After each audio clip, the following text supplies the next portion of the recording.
Hello everyone, welcome to my channel. I am here to help you today. I know you use this video to fall asleep, so before that, like the video and subscribe to the channel. Also, where are you from and what time are you watching?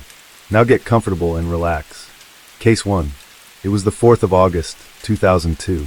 10-year-old Jessica Chapman called over to see her friend Holly Wells. Jessica had just returned from a family holiday and wanted to catch up with her friend and give her a gift that she bought for her.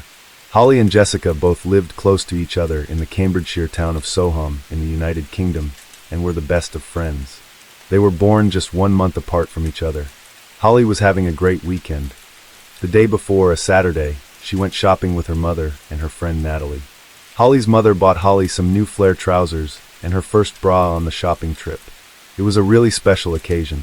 Natalie stayed the night at Holly's house, and she was still there on the Sunday morning when Jessica called over. The three girls played on the computer for a while, and Natalie went home around noon.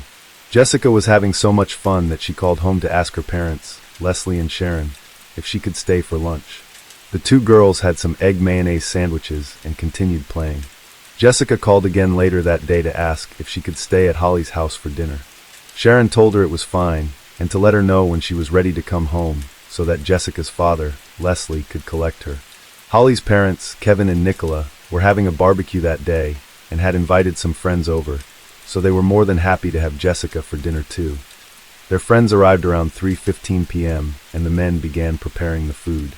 Holly was wearing the new clothes she got the day before, but she changed her top so she could wear her Manchester United football shirt with the name of the footballer Beckham on the back to match Jessica.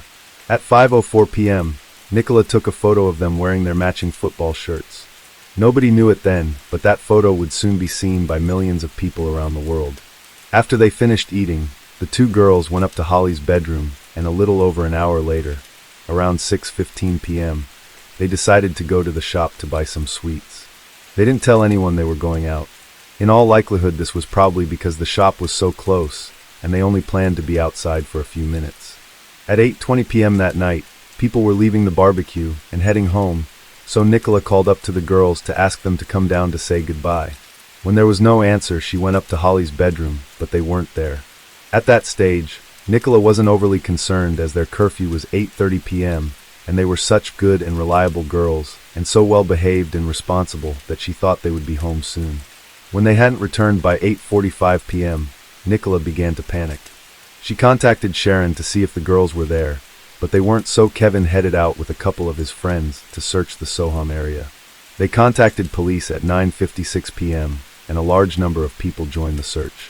It was to become one of the largest searches in the UK. Police established where the girls went through eyewitness accounts and CCTV. CCTV footage showed the girls going to the sweet shop in the sports center at the Soham Village College. They looked happy as they skipped into the shop. Witnesses also saw them arm in arm and chatting. They stood out due to their matching football shirts, and one witness even referred to them as the two Beckhams. At the Soham Village College, another witness said that he saw the girls as they stopped to talk to him at his cottage. That witness was Ian Huntley. Ian, originally from Grimsby in Lincolnshire, had lived in Soham for around a year and was the school caretaker, and the girls stopped to ask him how Maxine Carr was. Maxine was Ian's girlfriend, and she had also worked as a teaching assistant at the girls' school. Ian said that he was outside at the time cleaning his dog Sadie. The girls then walked off in the direction of the library, but nobody knew what happened after that or where they went. Police had an open mind when the search for Holly and Jessica began. They looked at different possibilities, such as that they stayed out too late or ran away or were in an accident. The girls didn't take anything with them though, and it would have been so out of character for them to just stay out or run away. As the days went on and there was no sign of the girls, police feared they may have been abducted. Everyone really pulled together to search for the girls, and the media played a crucial role in the coverage of their disappearance. So much so that interviews conducted by Jeremy Thompson of Sky News led to him being a witness at the later trial in this case. Jeremy wanted to retrace the steps the girls took, and it made sense that Ian Huntley said they walked towards the library, as that would have been the natural route for them to take.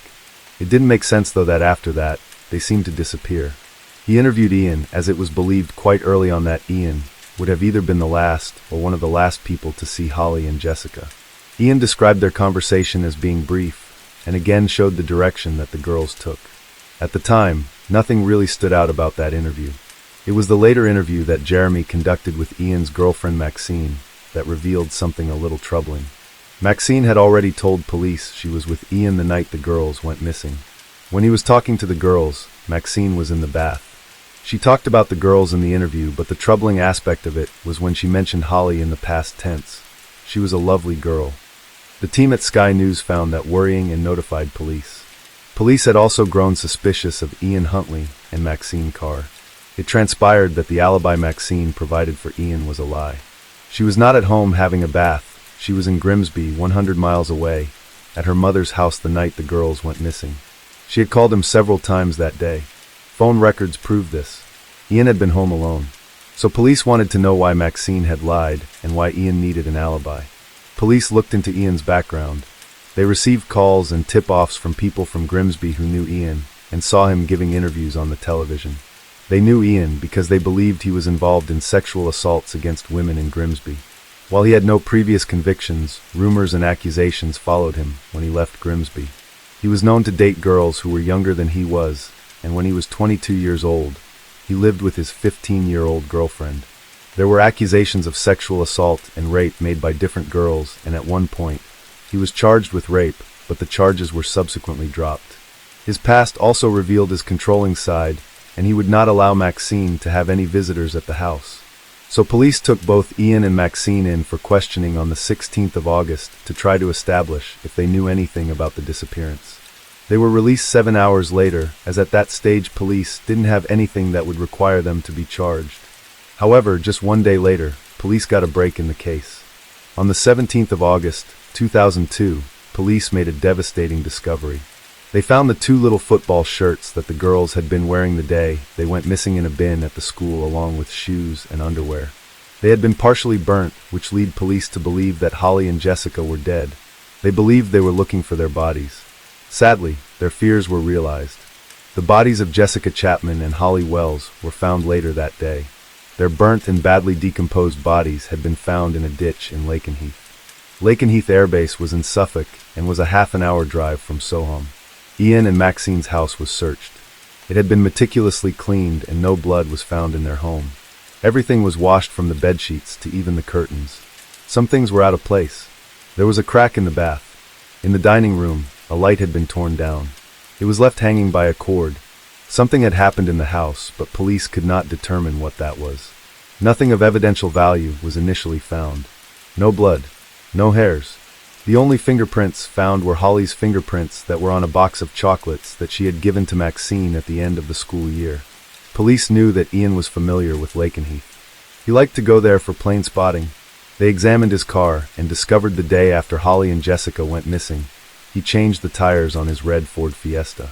The forensic pathologist could not say for certain how the girls died, but it was believed they had been strangled or suffocated. The bodies of Holly and Jessica were so decomposed that it was impossible to say whether they had been sexually assaulted or not. Ian and Maxine were charged with murder and perverting the course of justice. Maxine said that she gave Ian an alibi because she believed he was not involved. At the trial, it was the prosecution's case that Ian was home alone that night and watched as the girls walked by the house. They did not believe he was outside cleaning his dog. In fact, they thought he had just been on a call with Maxine and was in a fit of rage that she was in Grimsby again. He somehow lured the girls into the house. Police had traced Jessica's mobile phone and believed the girls were inside his house at 6:34 p.m. that night. Jessica's phone was tuned off 12 minutes later, and police believed the girls were already dead by then. This was key to the investigation. Her phone had been turned off at 6:46 p.m., and instead of the signal being picked up at the Soham mast, it was picked up at the Burwell mast. This area was outside Ian's house. Ian admitted that the girls were in his house. He said that he had been cleaning his dog outside when the girls came over to ask about Maxine. Holly had a nosebleed, so he brought them inside the house to get some tissues. He claimed that some blood fell on the bedsheets from Holly's nose, and he took her to the bathroom. While in the bathroom, Holly fell into the bath, which had 6 to 8 inches of water inside the tub. He had earlier claimed there were 18 inches, but changed his story when it was highlighted that it was not possible. Holly had died as a result, and Jessica began to scream. To stop her screaming, he put his hand over her mouth, and she also died. He admitted that he dumped their bodies in the ditch. The prosecution believed that Ian was lying. They believed that he murdered Holly and Jessica in his house and put their bodies in the boot of his car and dumped their bodies in the ditch. They further believe he then returned on the 7th of August with a can of petrol, lit a match, and threw it in the ditch. It was their belief that he did this as he did not want any evidence found that his motive had been a sexual one. He wanted this concealed. Due to the decomposition, the prosecution could not prove the sexual assault element of the case, so they had to make sure they could prove murder. It was clear, by Ian's own admission, that the girls had been in his house that evening, and the only other person in the house was Ian. It was also clear, by evidence found on Ian's car, and again by his own admission, that he had dumped their bodies.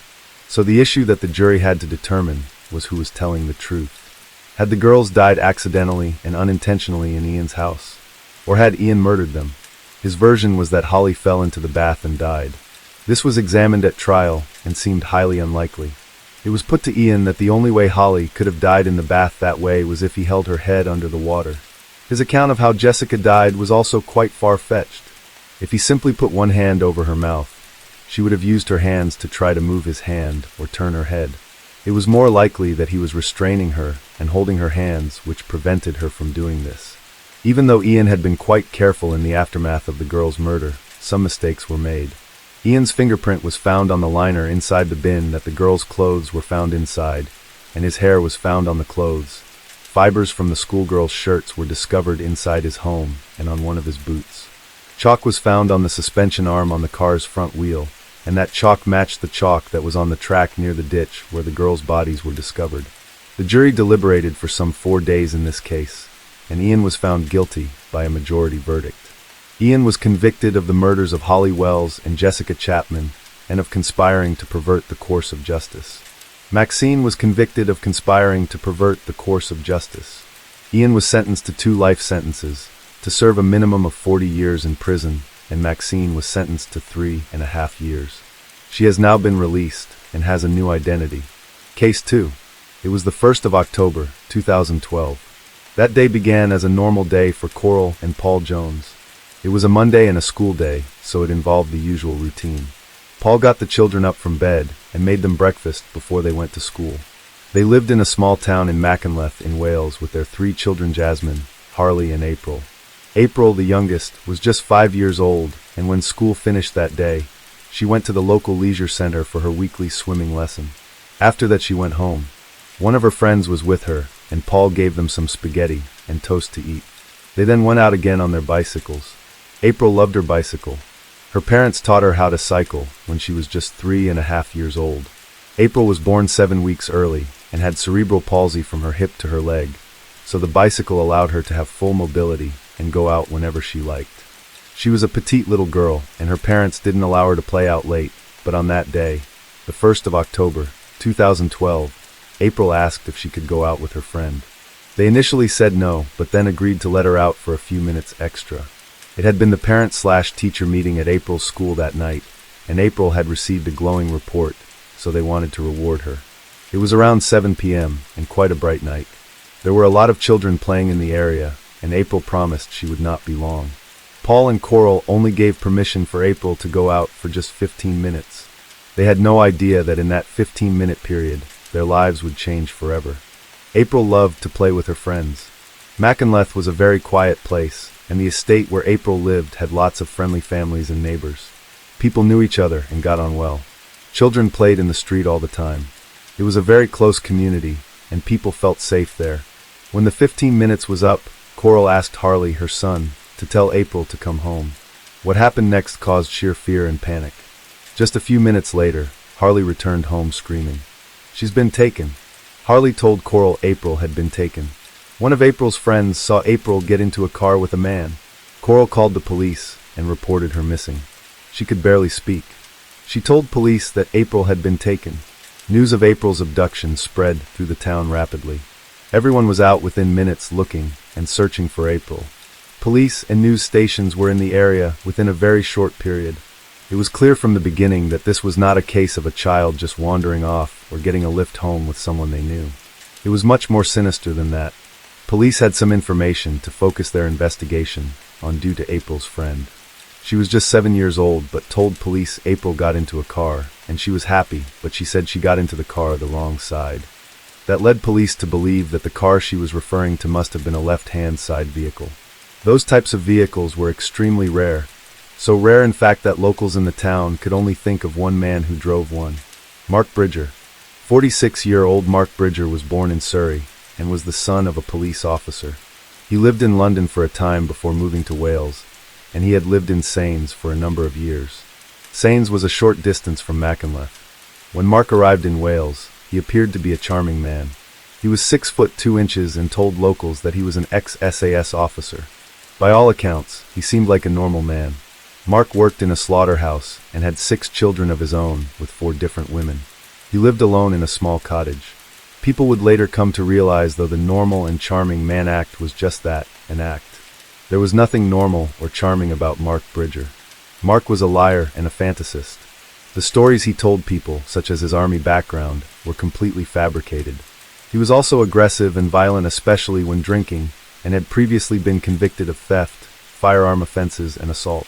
That showed the violent side of Mark, but it did not explain why he would have any involvement in the disappearance of April. That's because the man that Mark portrayed himself as in public was not the man, he was behind closed doors.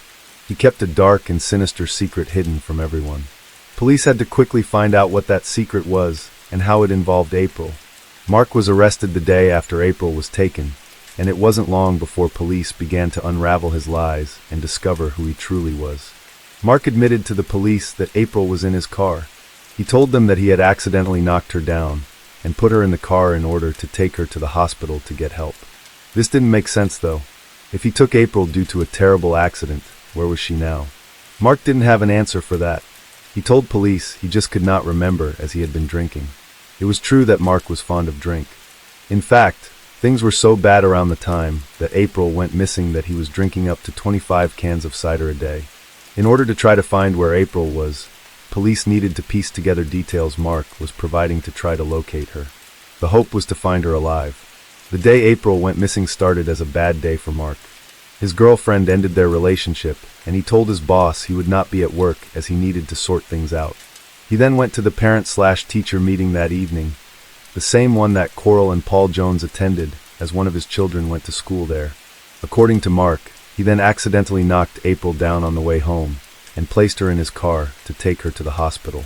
He could provide no further details as to what happened next. Police began a thorough investigation and sought help from the community. They searched Mark's home and laptop and looked at CCTV footage taken in the area. It transpired that Mark had left quite a few details out of his account to police. Mark had been in the town of Machynlleth earlier in the day and returned home to his cottage in Sains. It was there that he got on his laptop, and police were able to trawl through searches and images to establish just who the real Mark Bridger was. That day, he spent quite some time looking online at images of one of his friend's daughters. She was 14 years old. He also contacted 4 women via Facebook and text messages to ask them if they would go out for a drink with him. After that, he went to the school. He only stayed for a few minutes, and on the way back, he stopped in his car beside 2 schoolgirls. They were 8 years old and 10 years old, and invited one of them to go to a sleepover with his daughter. He then drove off. It was after that he spotted April out playing with her friend. April's friend told police that April got into the car herself. It certainly didn't match with Mark's account that he had to put her in the car as he had knocked her down. Her friend said April looked happy getting into the car.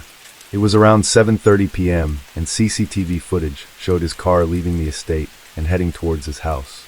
At 8:30 p.m. that night, a witness saw Mark driving into his driveway. That meant that there was around 60 minutes unaccounted for. Despite having those details, there was no sign of April anywhere. 3 witnesses told police that they saw Mark with a black bin bag in a field near his home the morning after April was taken. He was also spotted down near the river that day. Police searched those areas. In fact, the search for April was the biggest missing person search in UK history. Mark's home revealed an insight into what happened to April. When police searched the cottage, they made a horrifying discovery. While the cottage had been cleaned, a large amount of April's blood was found near the fireplace, in the bathroom, and near the washing machine. Bone and skull fragments were found in the fireplace. They were also alarmed that there were a number of specialist knives found in Mark's home. They were sure that Mark had killed April and needed to establish why and where her body was. It was the outcome that nobody wanted. The harrowing pain surrounding April's abduction continued. Not only was it clear that April was dead, it became clear that in all probability, her body would never be found, as her body was disposed of in a way to ensure she would never be found. Police believed that Mark incinerated some parts of April's body in the wood burner at his cottage and scattered other parts of April's body in the countryside. While nobody knew where April's body was, there was no doubt surrounding the motive for April's abduction.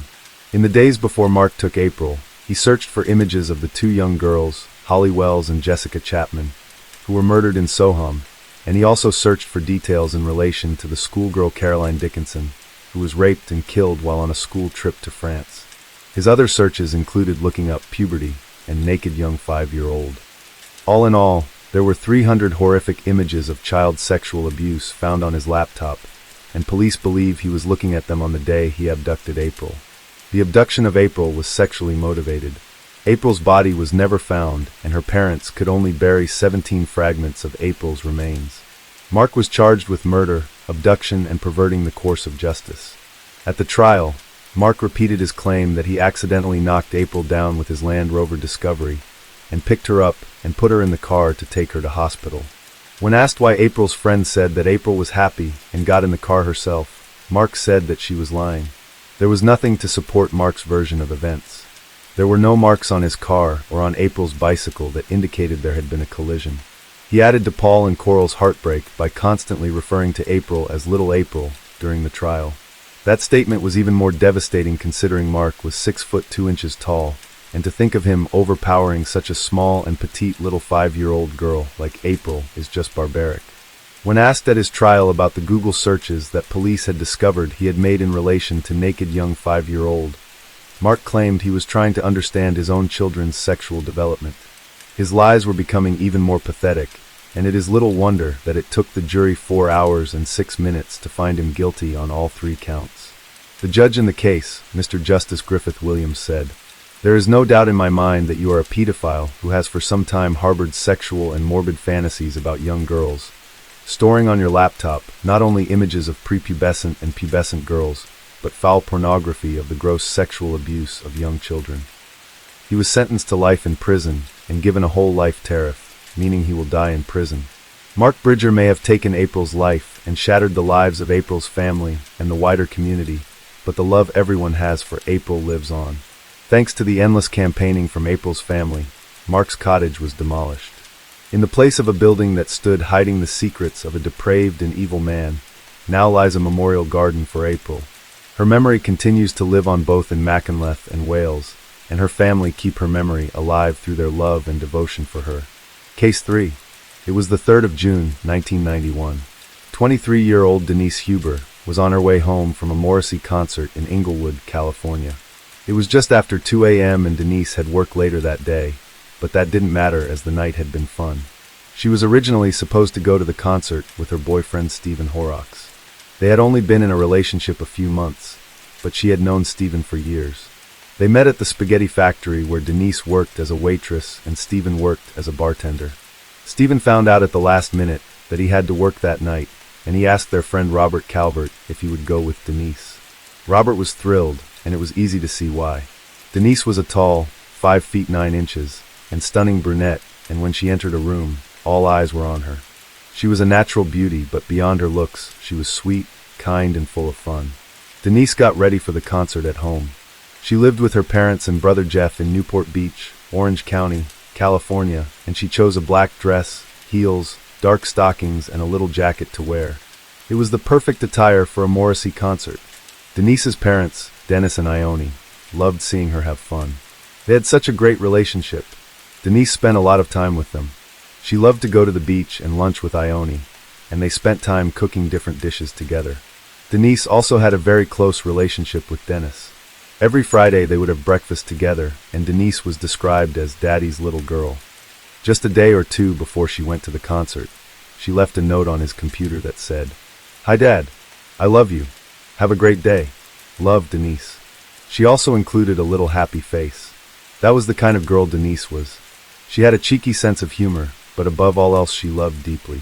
Denise said goodbye to her parents that night, and they had no idea then that that would be the last time they would ever see Denise again. When Denise left her parents' home, she took the car and drove to Huntington Beach.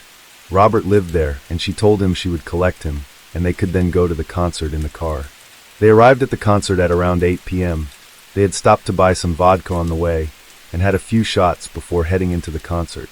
They had more drink at the concert, but just a few, nothing too crazy. The concert was great, and they had a really good time. It finished around 11:30 p.m. On the way home, Denise and Robert stopped off at a bar in Long Island, and they stayed there until closing time. The time they left the bar was sometime between 1:30 a.m. and 2 a.m., and they decided not to go on to another bar as they both had work the next day. When Denise dropped Robert home, it was 2:05 a.m. As Denise drove towards her home on the 73 Toll Road, her car blew a tire. Denise was just a few minutes from home when it happened. It was a well-lit area, and there were call boxes along the road and a gas station nearby, so it should have been easy for Denise to call someone for help. But no call was ever made, and it was as if Denise just disappeared. Ione and Dennis were frantic when they discovered Denise had not returned home. It was out of character for Denise to stay out, and they contacted her friends. At 6 p.m. that evening, they called her friend Tammy Brown. Tammy drove to Huntington Beach, and on her way back, around 10 p.m. that night, she saw Denise's Honda sedan parked at Corona del Mar 73 freeway, and immediately noticed the rear passenger tire was flat. When Ione and Dennis heard that Denise's car had been found, they felt as though they had been kicked in the stomach. They went to see the car, and the car was unlocked and had the blinker lights on, but there was no sign of Denise or any of her belongings, and there was no key in the car. That caused alarm. It was as if Denise just got out of the car to go for help, but where exactly was she? The days, weeks, and months that followed Denise's disappearance revealed no clues. Her parents, her brother Jeff, friends, and members of the public all looked for Denise. Her parents couldn't eat, sleep, or work. Their lives had been turned upside down. But despite the numerous searches and appeals, there was nothing found that even provided some sort of indication as to what happened to Denise. There were posters in the area, flyers, and a billboard and TV appeals, as it was a story that had the whole community in Orange County gripped. The eeriness of how Denise seemingly just vanished was terrifying for everyone in the area, and they all wanted to know what happened. But with no clues, the police could do little with the details they had, and it was a complete mystery. The trail ran cold, and it would be 3 years before Denise's family and police would get their answer. On the 13th of July, 1994, just outside Prescott in Arizona, Elaine Court went to the home of John Familaro to buy some paint. John was self-employed and worked as a house painter. He also sold some paint at a local market, and it was at one of the markets that he met Elaine. He told Elaine she could call over to pick up some more paint. It was a brief and simple exchange when they had met at the market, but one that would ultimately cost him his life. John Familaro had moved to Arizona so that he could be close to his sister and her children. He loved them and treated them to great gifts and fun days out. John didn't have a fun childhood. He was the youngest of 3 children and had an older sister called Marion and an older brother called Warren. His parents, and an Angelo, were completely different people. Angelo was kind and caring, but was domineering and controlling, and used religion to try to keep them under control. She would warn them if they misbehaved that they would go to hell. The children were not allowed to date or even to spend time with friends. She insisted on washing them, paying particular interest to what they described as their special areas. Her controlling nature continued even as they got older, and she would listen to their calls and follow them if they went out. This all had an impact on John, and he became very involved in rituals. If someone touched him on his left side, he had to touch his right side so that things would be even. His head and neck twitched constantly. Yet those who knew him described him as well-mannered, fun and intelligent, but most admitted he was a little secretive, but they had no idea just how secretive he could be. When Elaine arrived at John's house, she had goosebumps. She didn't know why, but the large Ryder truck in his driveway caused her concern. It seemed out of place. John lived in a 3-bedroom home, and his mother lived in a house on one side of his backyard. John was a hoarder, just like his mother was, although he was quite an organized hoarder. Everything was in boxes and stacked. Elaine does not know why the truck caused her to feel uneasy that day, but the feeling was so bad that she took down the license plate and contacted police. Ione and Dennis would later refer to this as being divine intervention. Police stopped by the house and ran the number plate through their system. It matched a stolen truck from Orange County. It had been reported as stolen some 6 months earlier. They noticed that a power extension cord ran from John's house to inside the truck. As it was padlocked, they had to break it open. Inside they found cans of paint, but the cord itself was connected to a freezer. Believing it contained drugs, they contacted the narcotics division. But there were no drugs in the freezer. Instead they found a body. Inside the freezer was a naked body of a young woman in a semi-fetal position. 3 bags covered her body, and her hands were handcuffed behind her back. Another 3 white plastic bags were over her head. It looked like she had been gagged, and her face was covered with duct tape. It went from her eyelids down to her mouth. The skull was shattered, and some bits of the bag were embedded in indentations in the skull.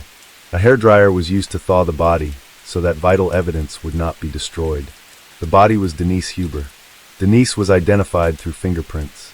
The cause of death was multiple skull fractures caused by blunt force trauma, and it was determined there was a minimum of 31 blows to her head caused by a nail remover being slammed into her skull.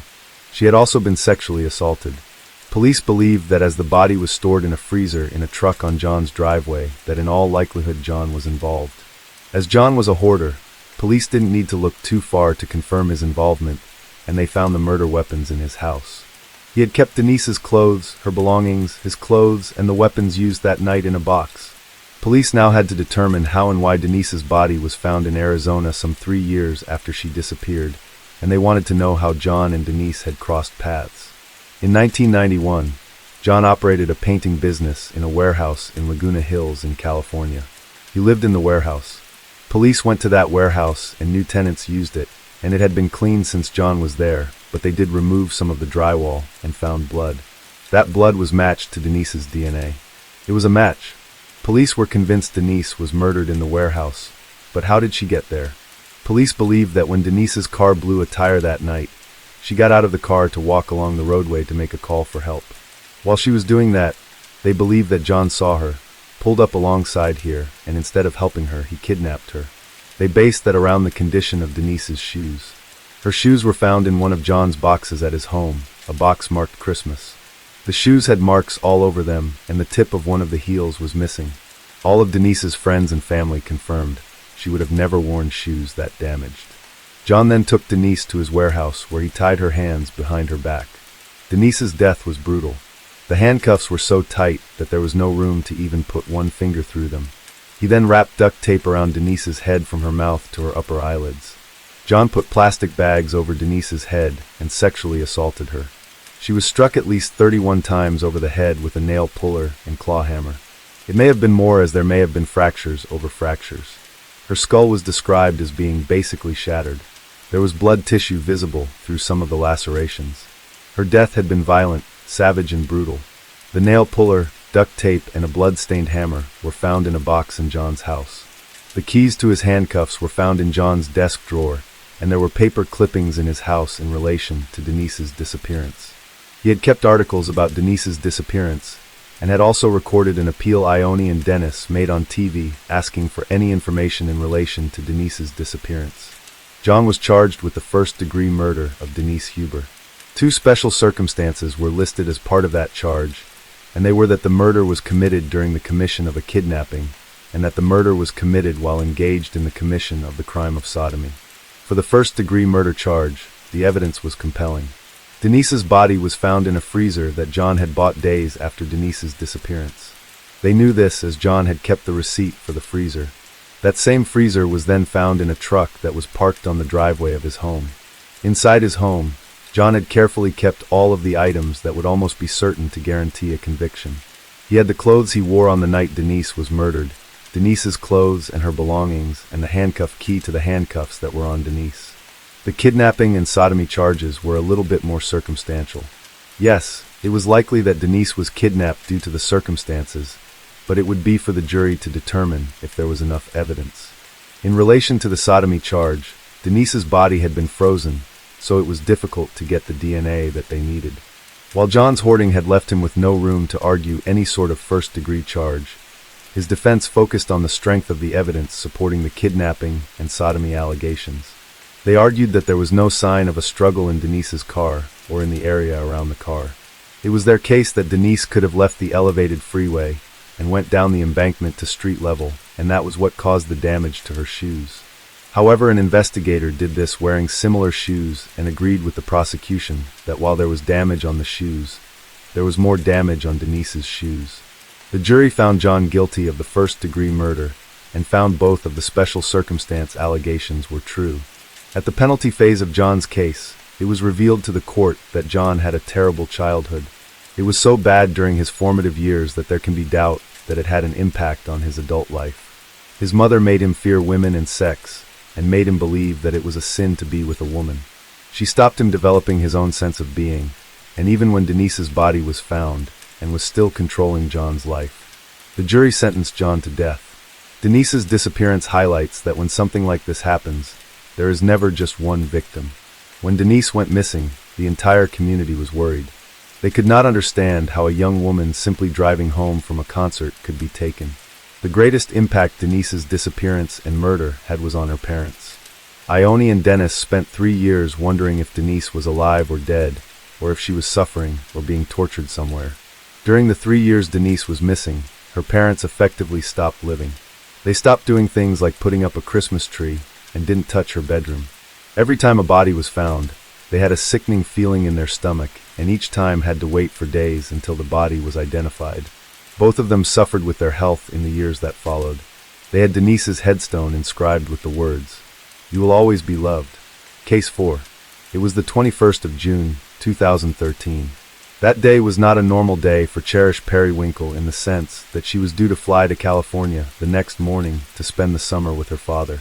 Cherish was just 8 years old and lived with her mother Rain, Rain's boyfriend, and Cherish's 2 younger sisters in Jacksonville in Florida. So on that day, the 21st of June, Rain was getting Cherish ready for her trip, things like packing her bags, washing her hair, and she wanted to buy her some new clothes. At around 7:30 p.m. that evening, Rain took Cherish and her 2 sisters to the Dollar General store on Edgewood Avenue. It was a 20-minute or so walk away. As Rain didn't have a car and didn't drive, she walked with the girls and their stroller to the store. Rain and the 3 girls looked at some clothes at the Dollar General store. Rain had $100, but that was to cover clothes, household items, and the cost of traveling to the airport the following morning. So in reality, she didn't have a lot of money to buy Cherish new clothes for her trip. At the Dollar General store, Rain took a few items to the till to have them price checked. She wanted to buy Cherish a little white dress with red hearts on it. When she realized she couldn't afford it, she put it back. At that point, Rain had no idea that there was a man watching her every move. The cashier at the Dollar General store confirmed a man asked if Rain had put the clothes back. That same man waited for Rain outside the store. Meeting Dawn, the man struck up a conversation with Rain outside the store. He told her he was waiting for his wife, and that they had a $150 gift card for Walmart that he would be happy for her to use to buy clothes for the girls. The cashier later confirmed he saw them talking in the car park for around 15 to 20 minutes. During that time, the man introduced himself as Don to Rain. After waiting for his wife for a few minutes, he told Rain they could meet her at Walmart instead. At this stage, it had started to rain, so Rain had 2 choices. She could walk home in the rain, or take a lift with Don to Walmart to buy some clothes for the girls. Rain was reluctant at first, but agreed to the lift. She got into Don's van. The van was white with carpet inside and blinds on the window. When Rain and her 3 girls were inside the van, Don drove to Walmart, which was a 10-minute drive away, to meet his wife. There was just one problem with that, though. Don didn't have a wife. When they arrived at Walmart, Don continued with the lie that he had a wife and told Rain that he would wait for his wife in the car park. Rain went into Walmart with the 3 girls and began shopping. The shopping trip was very focused around the girls, and Rain stayed with them in the children's section. Don later joined them inside the store. A number of troubling incidents happened inside Walmart. Don wasn't interested in shopping for himself, and in fact only added a bundle of rope to the shopping cart. He also had an unhealthy obsession with Cherish. He picked out some shoes for her to wear, really inappropriate shoes for an 8-year-old child, as they were women's high shoes. Even more disturbing than that was the fact he took Cherish on at least 2 occasions to the dressing room alone. But it wasn't until closing time that his true and sinister intentions were revealed. Walmart announced they would soon be closing, and at that stage none of them had eaten anything. Don told Rain he would get cheeseburgers in McDonald's. Cherish went with him. Rain would later say she thought it was fine as McDonald's was inside Walmart, So really they were not leaving the store, and there were plenty of people still around. When 20 minutes had passed, Rain began to worry. Walmart was closing, and she had a shopping cart full of clothes. No gift card and no sign of Dawn, his wife, or Cherish.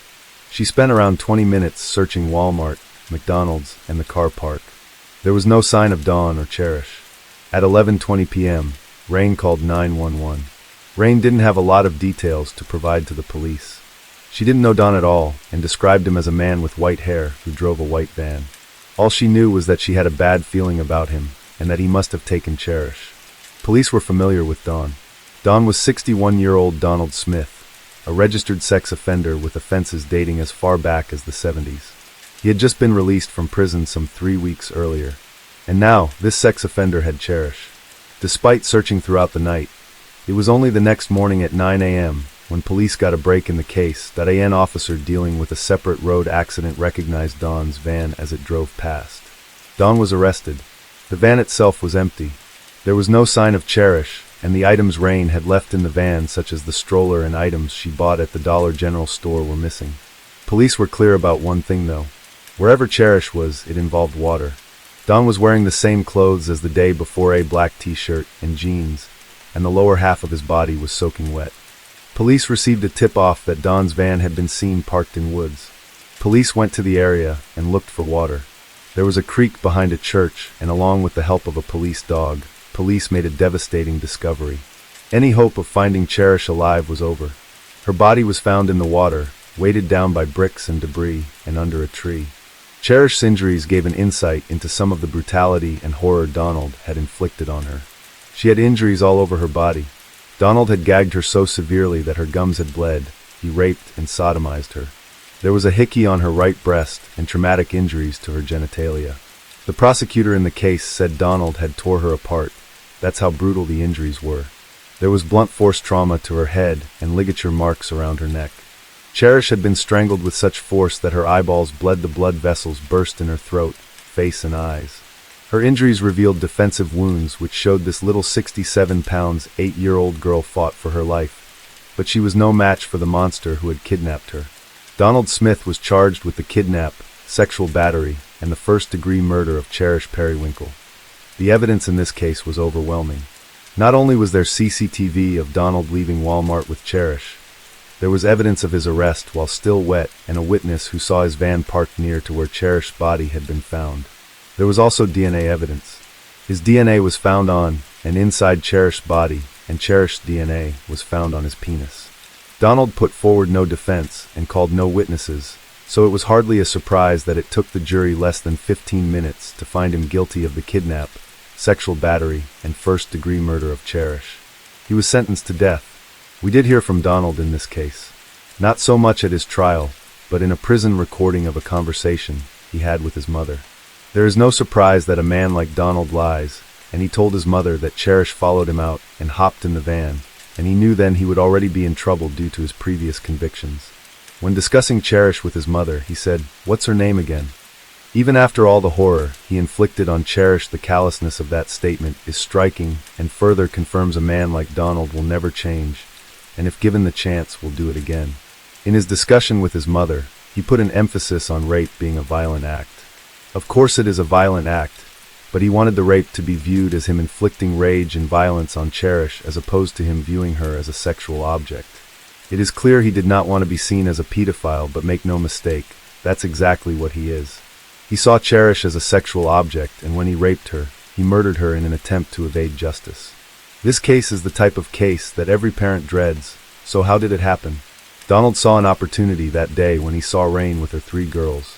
She was alone, under pressure, and finding it difficult to manage and couldn't afford to buy them clothes. He used that to his advantage and lured them to a second location to buy time, so that he could take Cherish in a manner that would not attract a lot of attention, and that's exactly what happened. In all likelihood, Cherish would not have been concerned getting into Donald's van outside Walmart that night, as she had already been in the van with her sisters and mother. There was no kicking or screaming. It would have seemed like a natural thing to do, as she had already traveled in that van to Walmart.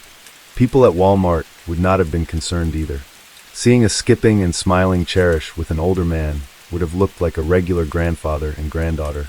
The thing to really note in this case is Rain's intuition. It is clear from the 911 call that she didn't trust Donald. She had a strange feeling about him, and her instant fear when she couldn't find Cherish was that she would be raped and murdered. She had a gut feeling from the very moment she met Donald that something wasn't right, but she pushed it to one side and tried to convince herself that a trip to Walmart would be worth it. She said that she did not want to appear too overprotective. Her intuition was warning her about Donald. We all get those warning signs, and sometimes we act on them, and sometimes we ignore them. In this particular case, Rain made a mistake accepting a lift from Donald, and as such has paid the ultimate price. But there is only one predator to blame here, and that is Donald Smith. Case 5. Jason Landry was a student at Texas State University, and was last seen on December 13, 2020. Shortly after finishing exams, he left campus to head home for Christmas break. On December 14th, his car was found abandoned in Luling, Texas. This is about 30 minutes away from Texas State University in San Marcos and 140 miles west of his home in Houston. According to the sheriff's office, Jason's clothing, his shirt, shorts, socks, underwear, slide sandals, and a wristwatch, was found 900 feet from the crash. His wallet, phone, and keys were still inside his car.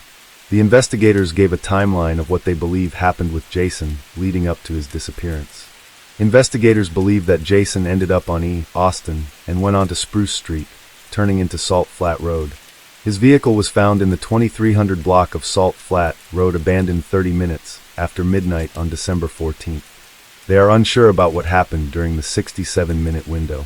Currently, they are trying to determine what happened between Jason's last data footprint at Austin and Magnolia and the crash scene. Authorities have stated that Jason's phone had a cell signal and was powered on, but they were trying to determine why it didn't appear to be used when he was on Magnolia Avenue and Austin Street. His car was then found abandoned, with its lights still on. His keys were in the ignition, and the front passenger side door was locked.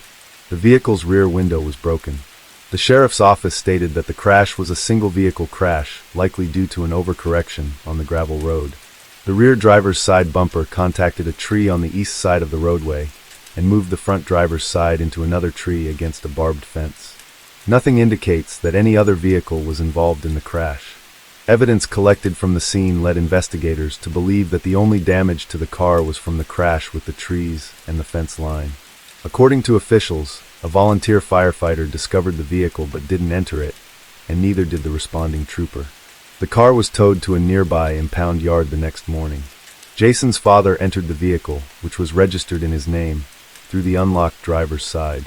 Landry's father found his son's phone between the driver's seat and the center console.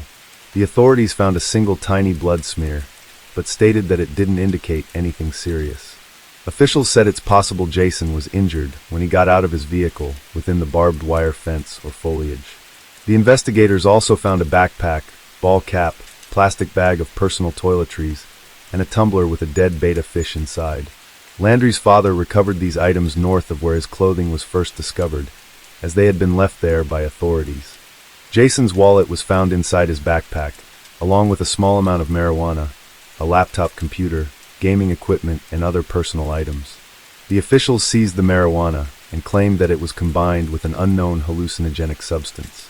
Officials believe the clothing was likely what Jason Landry was wearing at the time of the crash, and there is nothing that indicates he was forced to remove his clothing. Jason Landry was 21 when he disappeared and was a student at Texas State University in San Marcos. He disappeared shortly after finishing his final exams while on his way home. At the time of his disappearance, the temperature outside was low, around 36 degrees Fahrenheit, and no higher than 43 degrees. The Caldwell County Sheriff's Office said there was no blood found inside the vehicle, and there was no evidence indicating that he was traveling to meet anyone or had any intent to meet anyone in or around Luling. The initial search efforts were eventually suspended, finding nothing. The family told ABC 13 that the officials drained a pond they believed had clues to Jason's disappearance, but nothing was found. In this case, Jason's father, mother, other family members, and his ex-girlfriend are not considered suspects or persons of interest. There has been no evidence pointing to another person or indicating this case involves foul play. Authorities have implored anyone in or around the area with cameras or private surveillance systems to review the footage and contact the sheriff's office. This case remains unsolved. Case 6. On June 9th, 2022 DeAndrea S. Holloway, age 25, murdered the 8 months pregnant Lise Dodd, 22, in her Alton, Illinois apartment. Dodd's mother had not heard from her daughter in a while and went to check on her. She was devastated to find her daughter decapitated. The head was later found in the dumpster at the same apartment complex. The Alton Police Department determined that DeAndrea S. Holloway, who lived in Litchfield, was a suspect. In the meantime, he had just been arrested in Gillespie, Illinois on a recent unrelated bicycle theft charge. Gillespie police realized he was the suspect in the murder case as well. It is said that Holloway and Dodd had an on-again, off-again relationship for 2 years. Dodd's mother has said that the unborn child was not the child of the murderer, Holloway. The victim's mother was aware of the abusive relationship Dodd had with Holloway and knew the killer himself. She had talked to Holloway in the past about how he was treating her daughter and the future of the relationship. Throughout the trial, the killer, DeAndrea Holloway, is spoken of as having increasing mental health issues. He was even treated for a short time at a facility to see if he was able to stand trial. Holloway pleaded guilty to murder, homicide to an unborn child, and concealment/dismembering a human body. He was sentenced 60 years in prison on January 17, 2025. The state's attorney said, "For the family and loved ones of Lise, these types of issues have caused continued angst and uncertainty." The guilty conviction ends that, Haynes said in a statement. "Our hope is that this conviction and sentence provide the family and loved ones some assurance and will be a step towards healing." After the trial, Holloway was remanded to the custody of the Illinois Department of Corrections. He is currently being held at Menard Correctional Center near Chester, Illinois. This is a horrifically tragic story. I have studied so many of these true crime and serial killer types of cases, and I am totally convinced of the presence of demonic evil forces, as I have stated in some of my other writings. You can look into so many of these cases, and the killer will have mentioned voices telling them to do evil. In this case, Holloway told his stepfather of a voice he calls Ruth, who tells him to do things. I am not a psychologist, but I study spiritual things and crime. Throughout history, all over the world, we run into acts of evil and the working of demons in people or on people. The devil comes for nothing but to steal, kill, and destroy. So what happens? Well, spiritually speaking, people are born with defects of some kind or get damaged by things done to them, like abuse or molestation, or they damage themselves through drugs or certain activities that causes deep impact into our mind. Psychologists, doctors, and other professionals speak of these things. It is a fact. We label them as mental health issues, and they are. But these things also open doors which allow demons to have more access to this person. The hedge of protection that humans are born with is damaged, and it allows more and more access. As the person gives in to more demonic whisperings, the door opens more. It's like the old saying of, which dog will get stronger? The one you feed the most.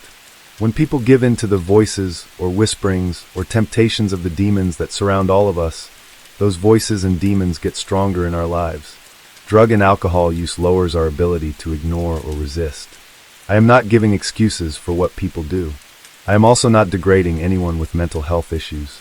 All humans are tempted by demonic influences. It happens all the time, whether it's a temptation to cheat on a lover, or steal, or lie, or gossip, or hate someone. Those demons whisper to us. They seek to open doors into our lives and destroy us. But some folk are more open to it than others. Like a soldier who has PTSD when the fireworks go off. They are impacted more than someone without PTSD.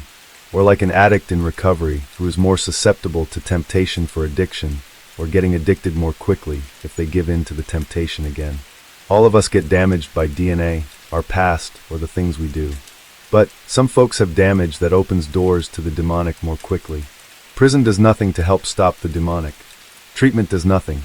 The psychotropic drugs simply impact the physical, but not the spiritual. A person can learn to control themselves more. They can learn to suppress the urges that come to them. There are many methods that can help, but only spiritual warfare reaches into the spiritual realm. Prayer, praise, the Word of God, and casting out demons. Turning to God through Jesus Christ and confessing Him as Lord will set us free. Then, the Holy Spirit will work in our lives to help us change and shut those open doors that impact us. Holloway has been punished in this life for what he did. Hopefully he will turn to the Lord and get help in order to avoid being separated forever. Case 7. It seemed to be a situation furthest away from the temptations of lust and murder. A soldier. A security officer working for a famous global ministry. A beautiful church-going family. But no one is immune to temptations and the whispering of demons. On May 5, 2009, ex-Marine Chris Coleman murdered his wife Sherry Coleman, 31, and their two sons Gavin and Garrett. 9/11, he strangled them in their beds in Columbia, Illinois. Chris and Sherry were married for 10 years before the murders. They were described as a wonderful couple and a beautiful family. Chris got a job working security for Joyce Meyer Ministries in Missouri, across the river. In 2008, he started getting threatening letters that referenced the ministry, his travels, and harming Chris's family. At the same time, Sherry Coleman started to suspect that Chris was having an affair. It turned out that he was meeting a woman during his travels. Sherry asked a friend to pray for her because Chris had asked for a divorce. On May 5, 2009, Chris Coleman woke up and went for an early workout. While he was allegedly gone, his family was murdered. He called a neighbor who was with the Columbia Police Department and asked him to check on his family because he felt something was wrong and no one was answering the phone. Since the police were aware of the threatening letters, this was not an odd request. The police went to the house and found an open basement window. Inside they found walls spray painted with red and the bodies of the family. Chris was interrogated and investigated for the murder. Spouses are usually the prime suspect. It became obvious that there were marital problems and that there was an affair. The other woman was also questioned. It is believed that Chris killed his family and set up the scene before he left for the gym in Missouri. Chris Coleman was arrested for the murder on May 19th. It took 2 years for the case to come to trial in Waterloo, Illinois, and lasted 9 days. He was found guilty and sentenced to life without parole. He was originally sent to Pontiac Prison in Illinois, but was moved to Dodge Prison in Wisconsin due to safety concerns. He has appealed his conviction several times and still maintains his innocence. The grave site of his family was in Chester, Illinois, but they were moved to be closer to Sherry's family near Chicago. There was a court battle by Chris's parents to keep the grandkids near them, but a judge determined that a murderer should not have control over his victims' remains. Chris would have also been buried in the same plot, next to the family he had killed. When I write a true crime article, I typically give my opinion on what I see about the case. What I see here is a terrible tragedy. The family appears to be happy and well off. Things were good for them. But Chris's travels with the ministry led him into situations where he was tempted to cheat. The devil whispers into our ears at the perfect times in order to destroy us. He seeks for nothing but to steal, kill, and destroy. Chris began an adulterous affair with a woman who was described as a friend of his wife, Sherry. They apparently started messaging each other and meeting each other long before the murders occurred. I can tell you that the freedom of text messaging and social media has opened many doors that should never have been opened. A spouse can be sitting right next to you and messaging a lover without your knowledge. Of course, the devil worked to make opportunities for this adultery to grow, and once it happened, it opened doors to all kinds of demonic influence. Do not forget that Chris worked for a ministry and his parents were preachers too. The devil often attacks those close to people who are working for God. That's why there are rumors about the preacher's daughter. She is under attack. Chris's cheating grew to a point where he was led to believe that he loved the other woman and wanted to have a life with her. Demonic suggestions perhaps. But what about his job? The ministry would fire him for cheating and possibly for divorce. What about the kids and custody and child support? The demons might have whispered, and Chris listened. But instead of ending the cheating, he decided to kill his family instead. Another suggestion, given to him by demons? What sort of father kills his children? What sort of husband kills his wife? Something was wrong with Chris. He couldn't lose his job and face court battles. The family courts everywhere in the United States has blood on its hands, as far as I'm concerned. How many families and children have been killed to avoid custody and child support cases? Family law in America needs changed, and these sorts of cases are why. So, he planned the murder to try to blame an unknown person. He meticulously went about pretending there was a stalker. Just like the demons probably told him. He might have thought it was a great idea. I understand that people do not believe in spiritual warfare and demonic forces. But some things are easily understood when we see the dark forces which can lead us to do great damage when we listen to them. It doesn't shift blame. Chris is a murderer. He's just a murderer who helped demons kill his family. I think we can have psychological problems and do things in our lives that makes us more open or willing to listen to those voices. But do not ignore the demons in the shadows when looking at these cases. They destroy the lives of everyone they touch. Case 8. On March 27, 2024, Christian Soto murdered 4 people and injured 7 others. He went to visit a friend he had known for years, and according to the killer, they smoked some marijuana which was laced with another drug.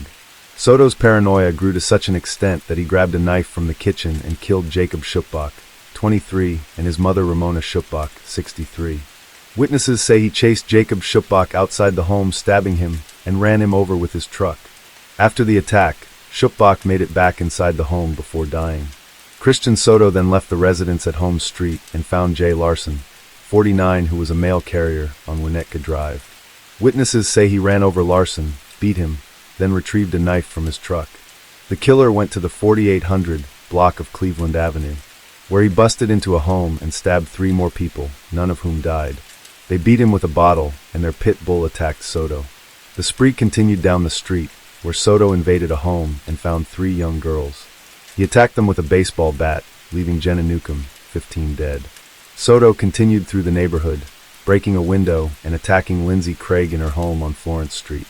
She managed to escape and fled to Eggleston Road, being chased by Soto, who wielded a knife. Keith Farney stopped his vehicle and tried to help Craig, but was attacked as well. Police finally caught and arrested Soto in the same neighborhood in the midst of his spree. A witness said, "We heard police run up on both sides of the house screaming, 'Stop! Get down!' A witness told the TV station. Then they ran into the backyard, and after a few minutes we saw them bringing the suspect down the driveway in handcuffs, and he was very bloody." The attacks drew national attention, even leading to a statement from President Biden. "We are praying for the families of those who lost loved ones, and hoping that all those injured make a full recovery. We are also grateful for the heroic actions of local law enforcement, who confronted the suspect and prevented the loss of more innocent life." I traveled to Rockford and did some research on this tragic crime. Police state that the killer, Christian Soto, only had one major crime in his past, a damage to property charge from 2020. Yet, he exploded on this day into a spree of murder that shocked the nation. He admitted to the attacks and helped investigators by explaining what happened to cause them and what happened during the attack. Did he go insane? He says that the marijuana he smoked with victim Jacob Schupbach was laced with some other drug. But why did it only cause Soto to lash out? Soto and Schupbach were friends. They both smoked. Why did Schupbach not kill Soto? I lean toward the spiritual and ask about demons. Yeah, seriously. All humans are tempted by demonic beings. But not all of us kill or break laws. From conception, we enter a fallen world where we become damaged. Sometimes that damage to our DNA can open us up for demonic influences. Sometimes trauma happens to us through our life, which allows more access to us without our control. We might have mental issues that can open us up to the spiritual. Our behaviors can do the same. Consider a young serial killer murdering animals in secret, letting the demons whisper into his mind as he tortures cats or molests a neighbor girl. These acts open doors into the soul, mind, or spirit, which leads to more demonic influence. Not possession. Possession is not needed when you think the sick thoughts in your mind are your own, when you break and give in to the desires given to you. Drugs and alcohol can also open doors and break down our ability to resist the temptations. If a person is used to allowing demons open reign in their life, drugs and alcohol can open the doors even further. When you research true crime, you will come across many situations that make no sense. Terrible thoughts, paranoia, urges, voices, things outside of ourselves that helped cause or drive the tragedy. We can give all kinds of physical or mental reasons, which are often true. But until you plug in the demonic, things still do not make sense. The neighborhood where the crime occurred is a typical middle-class safe area, giving more evidence that these sorts of crimes can happen anywhere. The spree started on Holmes Street, where the Schupbachs lived. I pray for those impacted by this terrible tragedy, and for the neighborhood where it happened. I pray they find peace and can recover from this trauma. Case 9. There seems little room for doubt that the desperado, who was recently killed at Pinckneyville, the particulars of which our local correspondent of that town has heretofore furnished our readers, was the real Sam Hildebrand of Missouri notoriety. DuQuoin Tribune, April 11, 1872. Sam Hildebrand was born on January 6, 1836, at the family farm in St. Francois County, Missouri. He went to school for one day and hated it. He cussed out the teacher and went home, where his father gave him a choice to work the farm or go to school. Sam chose to work the farm, and threatening to send him to school was the only discipline he ever needed. At the age of 19, he married Margaret Hampton and built a homestead near the family farm. The Hildebrands had raised hogs for many years and left them to run wild. New settlers to the county laid claim to the hogs. This set up instances of fist fights, lawsuits, and attempts to destroy the reputations of the Hildebrand family, according to Sam Hildebrand in his autobiography. At the beginning of the Civil War in southeast Missouri, men loyal to the Confederates would steal horses and sell them to the South. A cousin approached Sam and wanted to swap horses. Sam did so, but later realized the horse wouldn't pull a plow and traded him. It was then discovered that the horse was stolen. The local vigilance committee, which was nothing more than vigilante groups, swore to kill Sam and his brother, calling them Southern sympathizers and horse thieves. But the vigilantes were also motivated by earlier vendettas in the county. Sam and his brother hid out in the woods. One night Sam was hungry and cold and went home. He was ambushed by the vigilante group and barely escaped. He later returned to move his wife and 5 children. His brother attempted to join a northern militia unit, but was identified and turned over to the vigilantes who hung him. According to Hildebrand, the vigilantes were given a commission to drive out or destroy anyone who was considered a Southern sympathizer. The vigilantes with 80 Union troops attacked Sam's new house. He escaped, but was shot in the leg. The troops burned his house down, leaving his wife and children with no shelter. Sam lay in a ditch, swearing vengeance upon the vigilantes and the Union that supported them. Sam then traveled to Arkansas, where General Jefferson Thompson of the Confederacy made him a major over a unit of guerrillas. Guerrillas, or bushwhackers, during the Civil War were viewed as criminals. It was their job to harass Union forces, steal provisions, and punish Union sympathizers. Sam went back to St. Francois County and proceeded to kill every one of the vigilantes who had hung his brother and made his wife and children homeless. In retaliation, the remaining vigilantes and local Union forces drove his mother from her home and burned it down. They also murdered his uncle and 2 brothers. Sam continued his personal war in St. Francois County, while at the same time waging guerrilla war from Arkansas. His men raided Union camps, ambushed local leaders, while robbing Union supporters and military supply trains. It is estimated that Sam killed 80 to 100 men with his rifle Kill Devil, and put notches in the weapon for each one. When the war ended, he stated in his autobiography, "I was annoyed beyond all measure by the reflection that the war had suddenly ceased before I was done fighting." He had only killed a portion of the vigilance committee that had murdered his family, and did not want them to get away with it. Sam wanted to continue to fight, but his wife talked him into accepting a parole on May 26, 1865. He rented a place in Arkansas and began to farm again. In 1869, he moved to St. Genevieve County, on the border of St. Francois County, his home. This caused the surviving vigilantes to get nervous. They contacted the governor in order to get rid of Sam. There was a bounty placed on his head, and the New York Times of July 3, 1869 states the amount was $10,000, which caused men to hunt him down.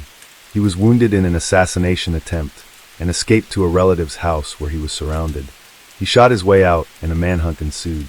The governor even called out the militia to hunt for him. After escaping, Sam traveled the South with his family. In 1870, he dictated his life story to 2 journalists who wrote his autobiography. It is said that his wife died sometime after that in Texas. Sam then moved to Pinckneyville, Illinois with his children and earned a living cutting wood. Sam had this to say about his acts. "I make no apology to mankind for my acts of retaliation. I make no whining appeal to the world for sympathy. I sought revenge, and I found it. The key of hell was not suffered to rust in the lock while I was on the warpath." There are several stories regarding the death of Sam Hildebrand. Most stories, however, place Sam in a saloon in Pinckneyville, where he got into some trouble. The Du Quoin Tribune states that Hildebrand was arrested for violating an ordinance. He was tried and fined for the same, that he was then taken in custody by the officers for an assault with intent to kill. It was at this time that Sam fought to escape and pulled a knife, stabbing Deputy John Ragland in the leg. Ragland then shot Hildebrand in the head. Sam Hildebrand died on March 21, 1872. The body was identified by his only surviving brother William. Deputy Ragland spent several months recovering, and it is said that he had a limp for the rest of his life. He moved to Benton, Illinois. then moved to California where he died.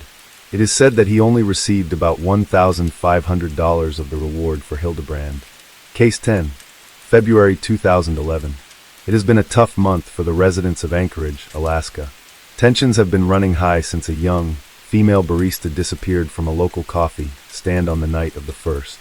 The girl's family was understandably worried sick when she failed to return home after her shift, and their fear only grew when they began to receive strange text messages from her. "I'm going to my friend's house for a few days. Tell my dad I love him. You won't hear from me until I come home." The girl's boyfriend looked at the message in confusion. Why would she suddenly leave and not take any of her belongings with her? Which friend was she staying with? Why?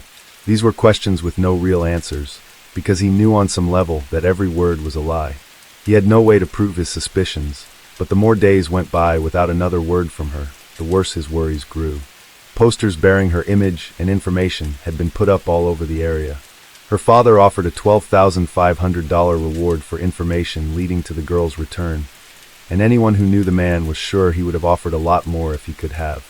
He was a devoted single father, and not having her around was taking its toll on him, emotionally and physically. On February 11th, over 1,000 people attended a candlelight vigil at the town square park in downtown Anchorage. It was a touching scene, people from all over the community coming together to support the family. Around that same time, another Anchorage resident was getting off a cruise ship near his hotel in New Orleans, Louisiana. He was well aware of the news surrounding the missing girl, but this hardly ruined his vacation. If anything, it had only made getting away all the more enjoyable. He was quite content with the knowledge that he had information others desperately wanted, and he was in no hurry to share it. This man knew exactly where the girl was. No, he wanted to take his sweet, sweet time. Maybe he would never tell anyone anything. It was much more fun to watch people scramble for answers that would never be found, after all. The man passed through Dallas, Texas, on his way back to Anchorage on the 16th. Now that his trip was over, he was getting bored again. After finding a suitable location, a 3,500 square foot house and barn, he seized the opportunity to have some fun. The man set a fire, and soon both buildings were up in flames. The locals stopped in their tracks and watched as the sky turned dark with smoke. Heat warped the air. The fire was so massive that they feared it would swallow everything around it. Yet, this stranger was totally unconcerned. It was as if the flames did not even exist to him. He stopped only to ask for directions before he took off. The man was excited to get home. On the 19th, he was back in Anchorage. His young daughter had also returned to school, and his girlfriend was at work. He always enjoyed his time alone. He went to his shed and opened the large cabinet. Inside lay the frozen body of the missing girl. He carefully removed her from the drawer. She was naked except for a tarp he had wrapped around her, though even this had not prevented her from making a mess inside the cabinet. The blood from the wound on her back had soaked the insulation lining the floor. Annoyed, the man cleaned up the scene and disposed of the tarp, insulation, and what was left of the girl's clothing in his fireplace. The rest of the day came and went. The man left the girl in the shed while he gathered the supplies needed for the next part of his plan. The return of his girlfriend the following morning did not slow him down either. He had long ago made it clear to the woman that he did not like her interfering in his business. He returned to the shed after a shopping trip for a camera, makeup, fishing line, and sewing needles. Among his haul was a newspaper he found in a dumpster. It was the February 13th edition, recent enough to make his plan believable. Using the makeup, fishing line, and needles, the man set to work. It was not an easy task. Her skin had turned darker as she thawed, and the blood pooled beneath her skin. Her eyes were dull and blank, meaning they were best left closed. It took a lot of makeup and fishing line to make her look alive again. The man snapped a few photos of her with his new camera. Then he typed up a ransom note. He had seen the news and was aware of how much money the girl's father was offering, but he decided it was not enough. He demanded at least $30,000 to be deposited in the girl's bank account in exchange for her return. The thought of it all made him laugh. Using the girl's phone, the man sent another text to her boyfriend, giving him directions to a park where he had left the typed note and photograph. All that was left now was to get rid of the body. Luckily, he was quite handy with a saw. On the 21st, the man headed towards Matanuska Lake with the girl's dismembered remains in tow.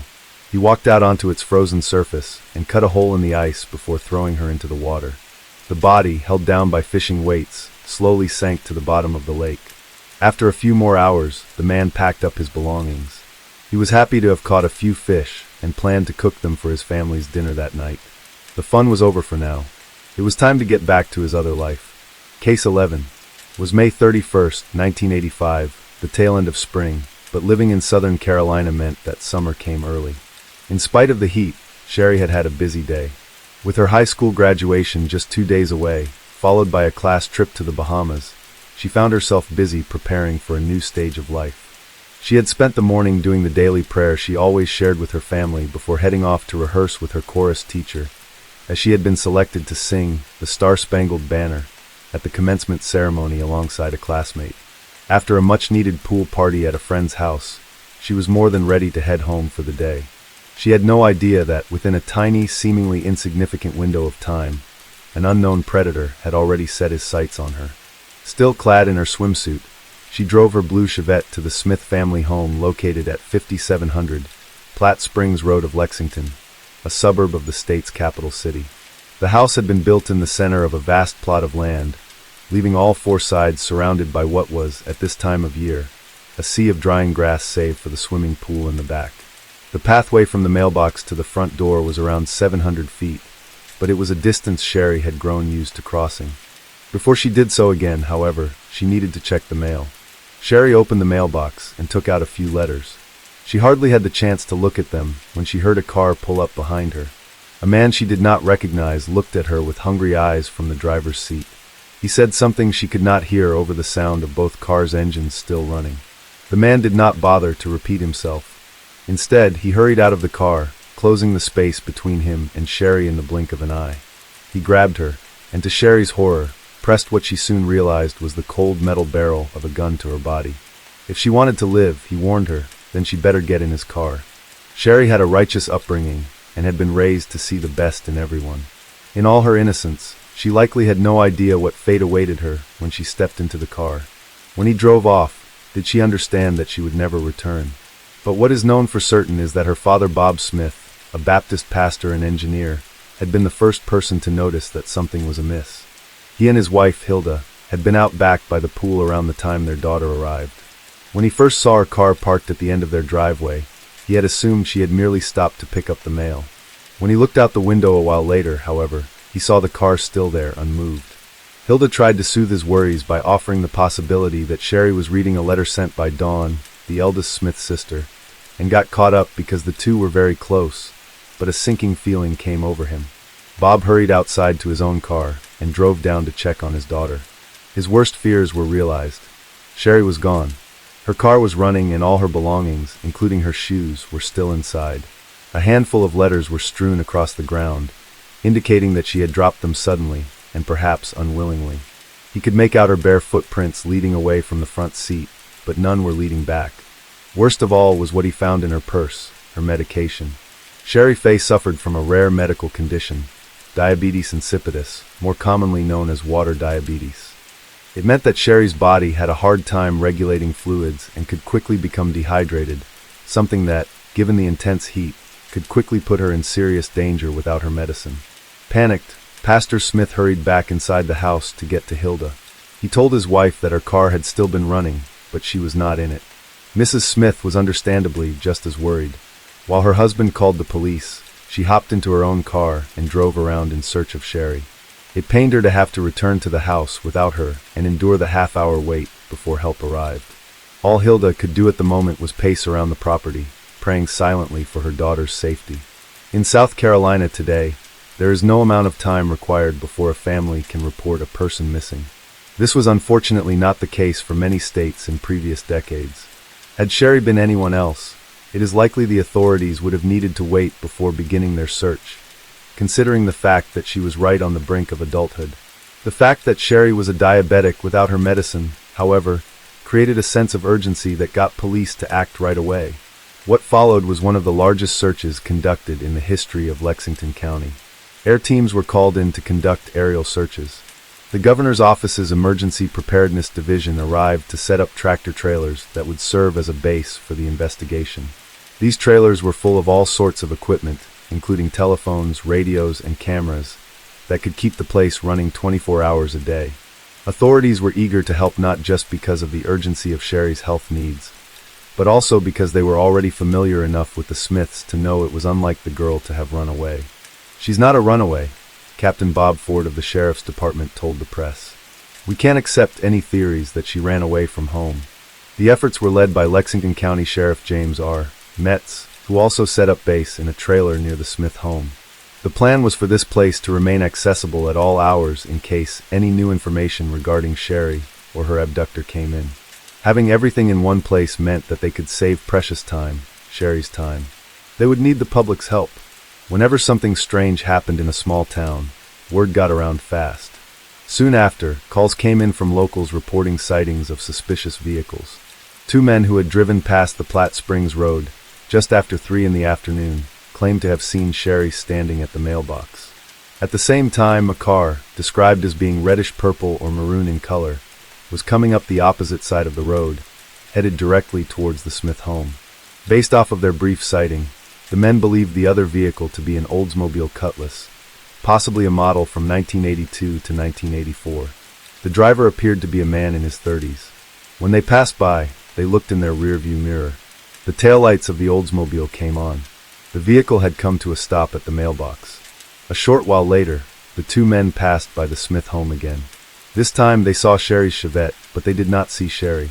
With no luck that first day, the search carried on into the weekend, expanding to over 100 volunteers combing the area, undaunted by the heat. Helicopters and bloodhounds were used. The phone at the Smith family house was wiretapped. Still, no progress was made aside from the recovery of a red bandana belonging to Sherry. It was located on the side of the road, less than a mile from the house, and law enforcement believed that she may have dropped it from a moving vehicle, a sort of breadcrumb in her kidnapper's path. But unfortunately, it did not lead to further clues. It had been a long and hard day. They had combed through about 20 miles of land with almost nothing to show for it. At least 2 volunteers fainted from heat exhaustion. Another man stepped on a nail, while a police officer suffered a nasty spider bite. They were all taken to the Lexington County Hospital by an ambulance that had been kept at the scene in case of emergencies. When the search concluded for the day just before 6 in the evening, the temperature still hovered over 97 degrees. Everyone was in need of rest, though the sheriff asked them to return early the next morning before the worst of the heat. Past experience with similar crimes led the South Carolina Law Enforcement Division, commonly abbreviated as SLED in sources, to expect a ransom demand to come in soon. As grim as the prospect that Sherry was being held for ransom was, it was actually the preferable situation than most alternatives, because ransom demands meant the perp was likely to communicate with law enforcement, and being able to communicate with a perp made it easier to catch them. It also meant it would have been more likely that Sherry would have been kept alive as a bargaining chip, that is, if they were lucky. When the third day came with no demand, the local authorities were unsure what to do next. It was clear that this was no ordinary case. It was something bigger than their resources could handle on their own, so they needed help. Word of Sherry's abduction soon reached the FBI in the Columbia, South Carolina field office. Case 12. Herbert Richard Baumeister was born April 7, 1947, to Herbert Baumeister Sr., a successful anesthesiologist, and his wife, Elizabeth.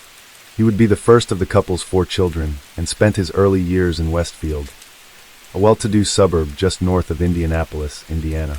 Shortly after the younger Herbert's arrival in 1948, his parents welcomed a second child and only daughter, Barbara. The early 1950s would also see the births of 2 little brothers, Brad, born in 1954, and Richard, born in 1956. It is said that the 4 Baumeister children had a happy childhood, and if young Herbert had any grievances about his home life, it would be that the family home was not large enough to accommodate 6 people.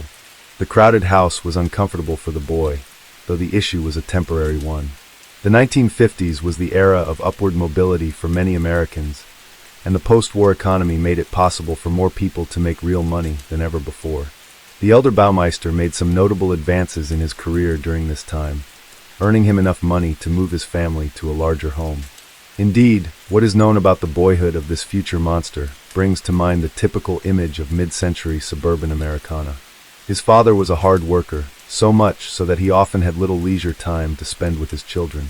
His mother was a devoted housewife, loving and attentive, and was said to have doted on her oldest boy. Little Herbert was talkative and friendly, and was not known to have gotten into trouble any worse than typical childhood antics. If he had suffered any major trauma in his formative years, no one could recall it. He was treated well by his family and peers at school. There were no major illnesses or head injuries that could have caused a disturbance in his still developing brain. So where did things go so wrong?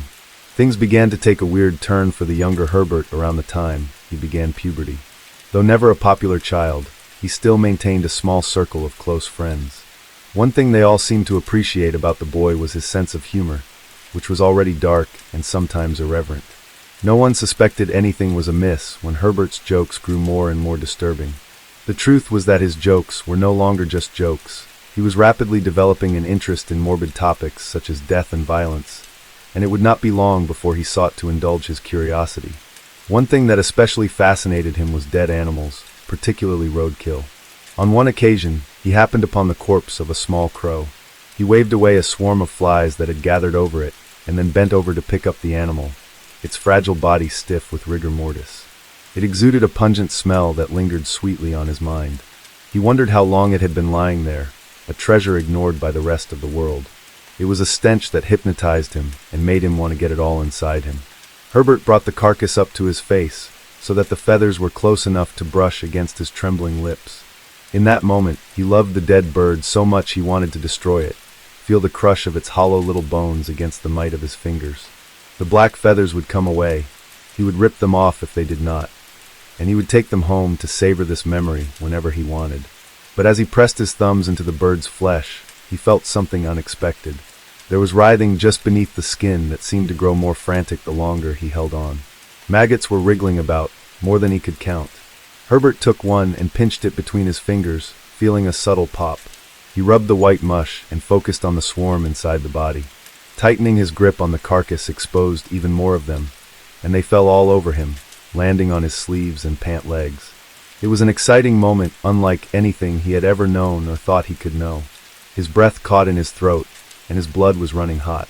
There was an unfamiliar sensation in his groin that took over his mind. It was an exciting moment unlike anything he had ever known or thought he could know. His breath caught in his throat, and his blood was running hot. There was an unfamiliar sensation in his groin that took over his mind. What exactly did Herbert plan to do with the dead crow? Whatever it was, his plans were foiled when he heard the voice of another boy calling out to him and snapped out of his daze. He must have realized how crazy he looked when his friend, Bill Donovan, approached him. In that moment, he nearly let the crow fall back onto the roadside, but then he got an idea, something delightfully twisted that was sure to make Bill and all the other boys laugh. Case 13. Little is known for certain about one of history's most notorious female criminals. For starters, even the exact date of her birth is unclear. However, writers and historians often agree that she was likely born on November 11th, between 1855 and 1859, in Inbygde, a hamlet in Selbu, Norway, not as Bell but as Brynhild Paulsdatter Storset. She was named after her father, Paul, as per the Scandinavian custom, literally Paul's daughter. What is known is that her earliest years were a struggle. She was the youngest of her siblings, the eighth born to the aging Paul Peterson Storset, a husman or sharecropper, and Berit Olsdatter, a homemaker. The family all lived together in a tiny, cramped cottage on rented land, supported by their father's equally tight salary. Brynhild's family was among the poorest in the area, making their living raising livestock on a single acre of land. When farming was not enough, Paul worked as a stonemason during the colder months. His children and wife helped out in whichever ways they were able. Brynhild, in particular, was often tasked with bringing home any twigs she could find scattered on the forest floor, as the family could not afford proper firewood. This earned her the nickname Snurkvispala, which translated to Paul's twig daughter among local bullies. As was common for a girl of her age and standing, Brynhild, at 14, began working for a dairy farm, spending her days herding cattle into the pastures to graze, as well as milking cows, churning butter, making cheese, and performing various other chores. The Storsets were, by all accounts, a hard-working family, but for all their efforts they were always just right above starving. The situation became so dire that, more than once, Paul had to sign up to receive welfare. It is known that their financial situation grew worse in 1878, when Brynhild was 18 years old, just a few years before she would leave for America. Unsurprisingly, Brynhild became obsessed with money. It was a love that would live inside her for the rest of her life, driving her to do the unimaginable time and time again. Opinions on young Brynhild's personality appeared to be split among the residents of her hometown. There were those who sang her praises, including her pastor, August Hanstein, at the Evangelical Lutheran Church, as well as her employer. They saw the girl as a good Christian and diligent worker. She was well versed in the Bible and knew all her prayers. They never had any issue with her misbehaving. Then there were the others. Many years later, after the news of her crimes reached worldwide infamy, Selbigen, the local newspaper, ran an article emphasizing that she was remembered by many people as a very bad human being, capricious and extremely malicious. She had unpretty habits, always in the mood for dirty tricks, talked little, and was a liar already as a child. People mocked her and called her Snuckvispula. As a grown-up, she was still little respected and was a scum of society. Call it an incident of judging the past through the lens of the future, but there is some evidence to suggest that Brynhild's reputation had been soiled, deservedly or not, long before she began her criminal career. If the town gossip is to be believed, the future murderess's life could be divided into two parts, before the pregnancy and after. The rumor went that, in 1877, Brynhild was 17 years old when she became pregnant for the first and possibly only time in her life. The father's identity is unknown, though it was commonly believed to have been a young man from a wealthy family. Perhaps even the son of the owner of the very land Brynhild's family lived on. The scandal that arose must have been humiliating for the teenager. Not only would she be shamed for having a baby out of wedlock, but she was also confronted with the fact that she, herself, was unwanted. Another family could have convinced the unborn child's father to marry Brynhild in order to make things right. But if she had been hoping for a commitment from this man, she was sorely disappointed. She was of low value as a potential bride. Not only was her family poor and of no social standing, leaving them with nothing to offer a groom, but she was also considered to have been physically unattractive. Photographs of her in her younger years show a stern-looking yet plain-faced woman with dark hair and deep features. Others, such as true crime writer Harold Schechter, author of Hell's Princess, The Mystery of Belle Gunness, Butcher of Men, are less forgiving in their assessment of her looks. She was a notably unlovely young woman, with a large head, small eyes, short nose, and a wide, fat-lipped mouth that, when set into a frown, bore resemblance to a frog's. Ugly or not, he nevertheless found her appealing enough to sleep with, but nothing more. The father of Brynhild's child wanted nothing to do with her. He had grown to resent her, and what being tied to her meant for his future. Brynhild got the chance to see him again one evening during a country dance. Exactly what happened next is subject to much speculation, but the night ended with a vicious assault that caused her to miscarry. If there was any latent evil hiding in Brynhild's psyche before this, it must have been well hidden. Those close to her remarked that the beating caused a rather dramatic change in her personality. It was also said that her former lover ended up dying not long after the incident from a painful illness of the stomach. In retrospect, the symptoms of the unknown disease appeared to closely resemble arsenic poisoning. Did the cruelty of the world leave her jaded?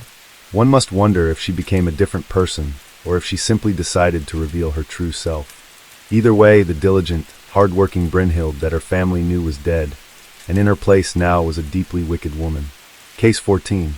Harold Frederick Shipman was born on January 14, 1946, in Nottingham, England, 8 months after Germany surrendered to the Allied forces and brought an end to the bloodiest conflict of the century. It was a particularly special time to be born. With the end of the Second World War came a population boom in the form of celebration babies, marking a hopeful new beginning for a nation that had been ravaged for so long by destruction. This was partly why young Harold Shipman, the second child born to working-class parents Harold and Vera, was, by all accounts, their favorite. His sister, Pauline, was his senior by 7 years, and his brother, Clive, was his junior by 4. While his siblings seemed doomed to a life of mediocrity, Harold gained a reputation as the clever one in the family. From boyhood, he was convinced by his mother that he was destined for great things. Both the war and their familial backgrounds, Vera and the elder Harold were descended from manual laborers, instilled in the Shipman parents a desire to give their children the best lives they could afford. That their older boy showed the most potential meant that much of the family's hopes were pinned almost entirely on the boy's shoulders. Though the fear of failure was great, it surprisingly did not seem to create any feelings of resentment between them. On the contrary, their bond only seemed to grow stronger as Harold reached adolescence. While not much is known about young Harold's relationship with his father, it was no secret that he remained very close to his mother for the rest of his childhood. This was less by his own choice than by his mother's insistence. Vera was said to have been overprotective and somewhat overbearing when it came to her favorite son. From the clothes he wore to the friends he was allowed to make at school, Vera always made sure he made the proper choices. But she took genuine joy in her role as a housewife. The Shipman home, from what the few outsiders who were invited in can remember, was always a spotless place. Her children were polite, well-behaved, and almost always kept at home. It was something that other people admired her for, though they also found the Shipmans somewhat odd. Hannah Cutler, a neighbor who lived in the area during Harold's youth, recounted, "The family were rather insular, but I knew them well because I lived opposite. I've known the children since they were little. They never mixed in with the other kids, they didn't play in the street, and when they came home from school, they stayed in the house. I think Harold and Vera wanted them to be different. They didn't want them to be like other kids on the estate. They wanted something better for them. In a way, they were investing in their children." Vera's efforts to shape her son's identity proved largely successful. While he was still a schoolboy, Harold, known as Freddie or Fred by his peers, developed a rather arrogant personality that would remain throughout his life. This seemingly extended even to his manner of dress. While other children wore casual clothing outside of school, Vera kept Harold prim and proper at all times, and her idea of well-dressed meant a bow tie and waistcoat, no matter the occasion. His youth was not entirely solitary. He was close to his siblings, especially Pauline. A few houses away on their street in the Edwards Lane estate lived a boy named Alan Goddard. Just a few months younger than Harold, Alan attended the Beaufort Infants School. In the United Kingdom, children attend infants school from ages 4 to 7 and could be seen as a partial equivalent to elementary school in the United States, alongside him. Goddard would recall seeing Harold often during the short walk home during those early childhood days, and soon the boys became friends. The friendship would continue as they grew older. The unexpected population boom of post-war celebration babies meant that the local junior school, Whitemoor, was unprepared for so many new pupils.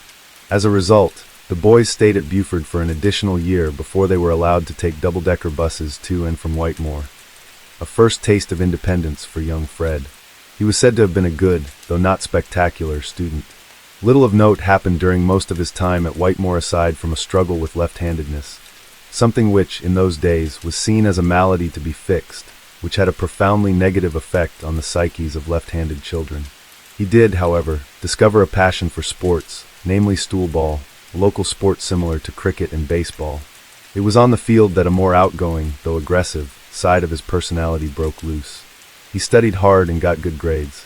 Along with stoolball, Harold excelled at football, the term for soccer in the United Kingdom, and rugby. Despite these accomplishments, his mother's high standards and his own elitism made it difficult for him to make friends. Even throughout his junior school years, the boy was seen as a loner by others. After finishing his primary education at around 11 years old, Fred was accepted into High Pavement Grammar School in September 1957. It was just what his mother had been hoping for.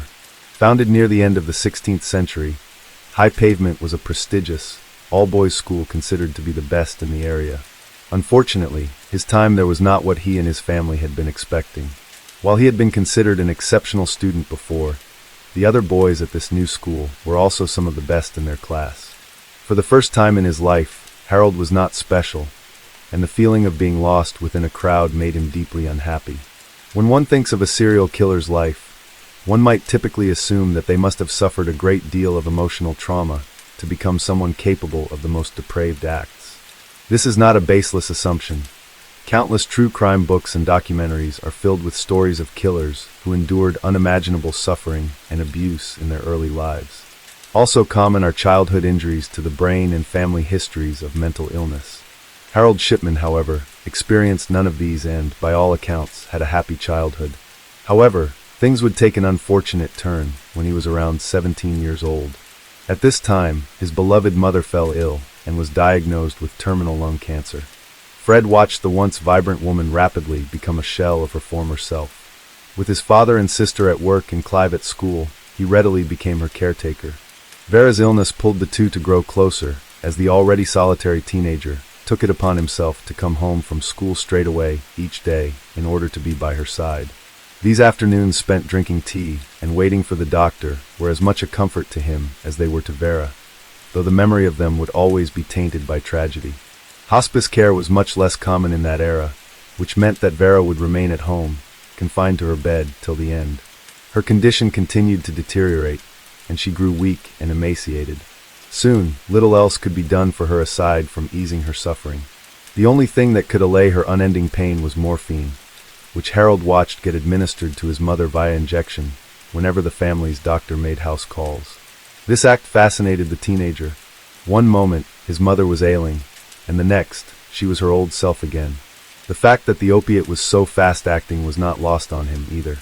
On Friday, June 21st, 1963, Vera Shipman succumbed to her disease at only 43 years old. While the rest of the family mourned in the traditional way, Fred spent the weekend running non-stop in the pouring rain, intentionally exhausting himself. By Monday, he was back at school, and his reaction puzzled his few friends. People would note that Fred appeared, on the surface, almost entirely unaffected. When a classmate asked about his weekend, all he said was, "My mum died." No one at school even knew Vera had been ill. His mother's death was no doubt a turning point in his life. Although Harold had previously shown no interest in studying medicine, Vera's death seemed to trigger in him a deep interest in the field, and he decided that he wanted to become a doctor.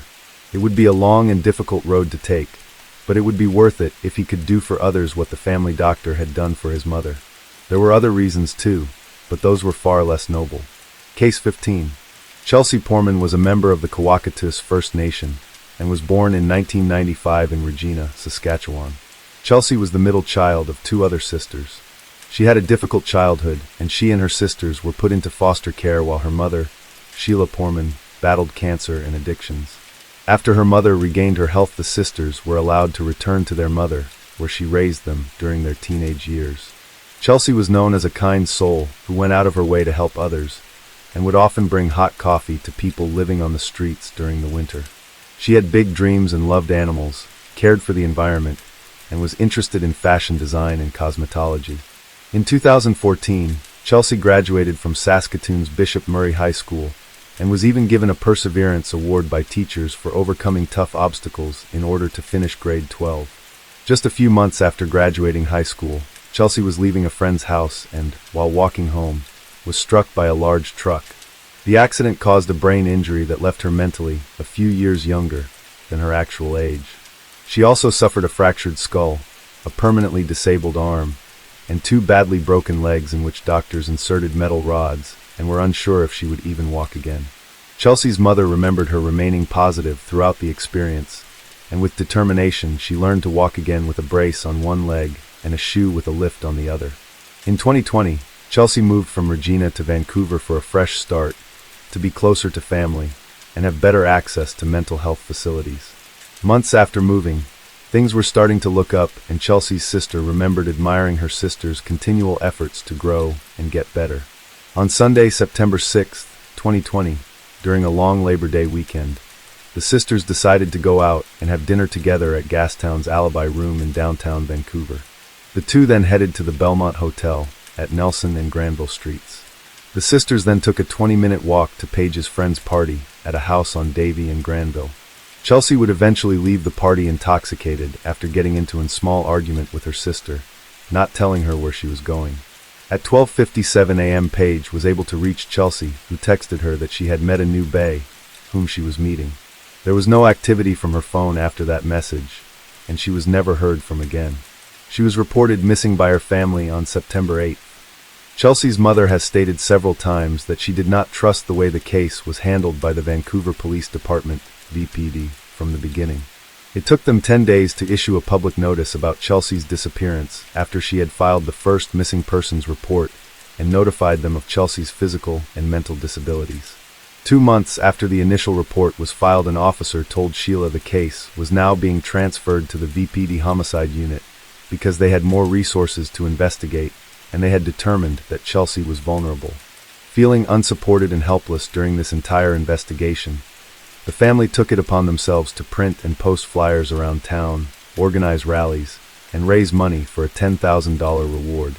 However, the family's effort did not lead to any suspects or leads. On April 22, 2022, a construction worker discovered human remains in the unkempt and overgrown backyard of an empty $7.1 million mansion near 36th Avenue and Granville Street in the exclusive Shaughnessy neighborhood. Police didn't notify Chelsea's family until 2 weeks after discovering the remains. They told the family they wanted to make sure it was her, something her family does not believe, as the remains matched the description of Chelsea's outfit and physical disabilities. The VPD has stated publicly that there is not enough evidence to indicate that Chelsea's death was suspicious. After a coroner's examination, it was concluded that she had several fingers missing as well as parts of her skull. She had no identification on her, and her phone was not found with her body, and was later traced to downtown Vancouver in Victory Square. Police believe Chelsea died the night of her disappearance, which her family doubt because her body was found lying on a ground-level patio just outside a back door, and they wonder why it had not been spotted before by anyone. It was also hard for Chelsea to walk long distances because of her physical disabilities, and the mansion was located 5.8 kilometers from the house she was last seen at. Skeptical of the police work being done, her father, Mike Kiernan, broke into the mansion and was shocked to see several items that looked like they had belonged to Chelsea still on the patio where she was found. For example, a bus pass, hair elastics, socks, and parts of her cell phone case were still lying at the crime scene. None of these items had been collected by police to be investigated further. A VPD spokesman has stated that the investigation into Chelsea's death remains open, but reiterated that they have insufficient evidence to suggest her death was the result of a crime. Case 16. Alicia Navarro was a 14-year-old girl living in Glendale, Arizona with her younger sister and brother, father Ivan, and mother Jessica Nunez before she disappeared. Alicia was known as a sweet and simple girl. From a young age, she had advanced sensory abilities and learned to tie her shoes and do laundry. She was also very smart with electronics, and enjoyed spending most of her time playing video games such as Minecraft and Roblox. She loved to wear sweatshirts even in the Arizona heat, and go to McDonald's to get her favorite order of chicken nuggets. Alicia attended Bourgade Catholic High School in Phoenix, and described herself as introverted, nerdy, shy on her first day of school. Life was not always easy for Alicia, however, as she had to take medications, had a compromised immune system, and was diagnosed with autism. She was high-functioning on the autism spectrum, but her family still hired a behavior coach to help her through the challenges she faced from being in a school environment. She had a small group of childhood friends, as well as her many online gaming friends. On Friday, September 13, 2019, Alicia asked her mother, Jessica, if she could skip school, and her mother agreed, reasoning that she was feeling nervous.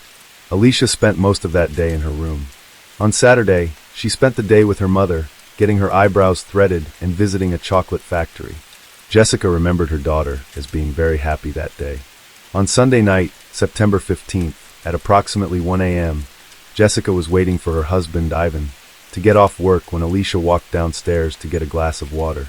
Seeing Alicia up late at night was not new to her mother, as she knew Alicia often stayed up late to play video games and talk to her online gaming friends. Alicia asked her mother what time she was going to bed before she headed back upstairs to her room. At some point during the night after her husband returned home, the two went to bed. The next morning, at around 7 a.m., Jessica was up making breakfast for her family. Ivan and Alicia's younger brother and sister were up, but Alicia was not up yet.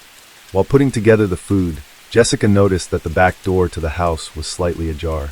She went out to the yard to make sure nothing was amiss, but soon discovered that someone had moved and stacked several of the chairs in the yard against the back wall. There were also shoe prints near the chairs that appeared to be the same size as Alicia's. Jessica suspected that the chairs had been stacked to help her daughter jump over the wall. Jessica went to Alicia's room, but her room was empty and Alicia was nowhere to be found. On Alicia's desk there was a note to her parents that read, "I ran away. I will be back. I swear. I'm sorry." Alicia's laptop was also gone, but not the chargers. Jessica immediately called the police to inform them of Alicia's disappearance. Police arrived at the home to search the house, but did not find anything else unusual. 5 days later, on September 20th, 2019, Alicia turned 15 years old. She did not make any contact with her family or friends, and her social media was not active. Jessica believes that someone from one of Alicia's online gaming communities convinced her to meet, and then kept her from returning home. As police actively work the case, Jessica continues to keep Alicia's story alive in the news by doing interviews, which have led to 2 tips about her possible whereabouts. The first tip was from a woman who claimed to have seen Alicia walking with a man holding hands at a location approximately 10 minutes from Alicia's and her family's home. The second tip came in from another woman claiming to have seen Alicia in the same area. The tips, unfortunately, did not lead to any breakthroughs. The Glendale Police Department still does not know for sure whether Alicia was lured away or if she left on her own accord, and is actively searching for her with the assistance of the FBI and the Center for Missing and Exploited Children. An age-progressed photo of Alicia at the age of 17 has also been released. On July 26, 2023, police reported that Alicia walked into a police station in Montana, 40 miles from the U.S.-Canadian border, and asked for help to be taken off the missing juvenile list. She is by all accounts safe, she is by all accounts healthy, and she is by all accounts happy. Jose Santiago, a spokesman for Glendale Police, reported. Alicia told police that she voluntarily left home at the time, but no further details about the circumstances of her disappearance have been released by police. She has been reunited with her mother. More to come in this development. October 24, 2023. Edmund, Eddie Davis, whom police describe as the boyfriend of Alicia Navarro, has been arrested and charged with child sex abuse after explicit images were found on his cell phone. The images were discovered after his apartment in Havre, Montana, was searched by police looking for evidence. The current charges against Davis are not related to the disappearance of Alicia. Case 17. Lavena Johnson grew up in Florissant, Missouri with her father, Dr. John Johnson, a service veteran, her mother, Linda Johnson, and her 4 siblings. After high school, Lavena decided to enroll in the U.S. military. Her father had previously served, and she wanted to continue the family tradition. Lavena became a private first class in the United States Army and was stationed in Balad, Iraq. She worked in the communications building and wrote home frequently to update her parents on her experience. On July 17th, Lavena called her parents with the good news that she would be coming home early for Christmas and that she was looking forward to decorating the tree and spending time with everyone. Her mother recalled her being her usual jubilant self during this conversation. A couple of days after this call, the Johnson family received a visit from a soldier. He was there to tell them that Lavena had died, even alluding that Lavena had taken her own life, which struck her family as unusual. They had just spoken to her days before, and nothing seemed to have warranted her taking her own life. As more information came in about Lavena's death, her parents started to get a clearer picture of the events that transpired that day. Lavena got off work sometime between 4 and 5 p.m., but never made it to her physical training appointment. The Army claimed that Lavena had met up with a male soldier who she hung out with for approximately 4 hours in his room, and then both went to the shopping area to pick up some items before the two went their separate ways. At 1:20 a.m. her body was found in a contractor's tent in a pool of blood with her hand covering her face. Next to her body was an M16 rifle and some scattered papers. After an autopsy was done, Lavena's death was officially ruled a suicide by the Army. They claimed she was upset that her boyfriend of 2 months had broken up with her and that she burned letters from him and then committed suicide by firing an M16 automatic rifle into her mouth. The Army recommended that the family have a closed casket funeral, but the Johnson family decided on an open casket funeral. And it was here where they began to see several discrepancies with the Army's story. For one, Lavena's nose looked like it had been broken and her lips cut. The only sign of a gunshot wound was a small bullet hole on the left side of her head, but the Army told them she had shot herself in the mouth. The entry wound also looked like it came from a 9mm, not an M16 rifle. Lavena's gloves had also been glued onto her hands, which was not normal protocol. When Lavena's dad finally got his hands on the autopsy report months later, he discovered more suspicious information. He discovered that no rape kit was done and no fingernail scrapings were ever taken. It was evident that the medical examiner who conducted the autopsy had already determined that the cause of death was a suicide beforehand. At this point, the family decided to hire their own criminal investigator to look into the case. After months of back and forth with the Army, they were finally given the case documents, which included original color crime scene photos. The photos showed that Lavena had severe damage to her face, resembling someone who had been hit with a blunt object.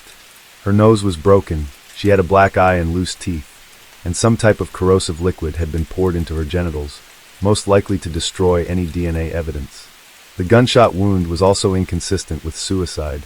Levena's father did not believe his 5'1" daughter's arms were long enough to pull the trigger of an M16 cradled between her legs, as described in the Army's report.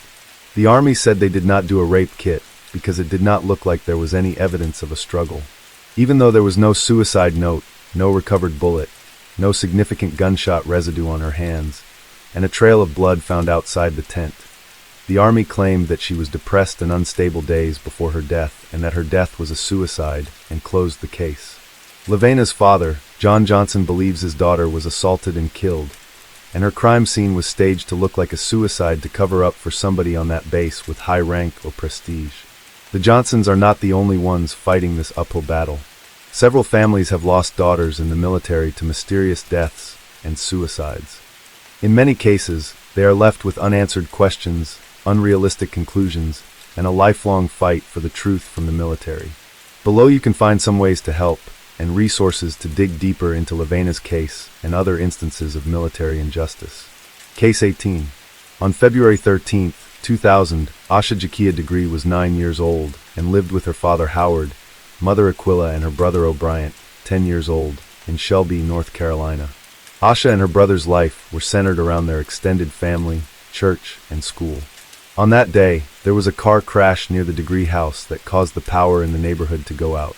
Their normal routine of taking a bath before bed was left to be done the next morning. The kids went to bed at 8:30 p.m., and Aquila set the alarm for an hour earlier the next morning, so the children could bathe before going to school. At 12:30 a.m. the power had come back on, and Asha's father Howard came home from work. He checked on the children and watched TV before going to bed at 2:30 a.m. He checked on the children one last time before going to bed, where he saw them both sleeping. During the night, Asha's brother O'Brien momentarily woke up and saw her standing in their room. Thinking she had just gone to use the restroom, he goes back to bed. When Aquila's alarm went off at 5:30 a.m., she rose to give the children their bath. She opened the door to the children's room and saw O'Brien in bed, but no Asha. She searched the entire house, but was unable to locate her. She realized Asha was not in the house, and went to wake Howard to tell him she was missing. After calling family members, they called the police shortly afterward as no one had seen her. When the police came to the house, they saw no evidence of a crime, foul play, or forced entry. After police realized that Asha's backpack, a pair of sneakers, and 2 sets of clothes were missing, they started to think Asha left by choice. Asha's parents were adamant that she would not have run away.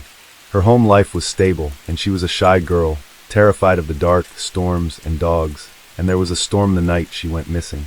She had lost a basketball game recently, and was visibly upset about it, but they believe it would not have been a reason for her to run away.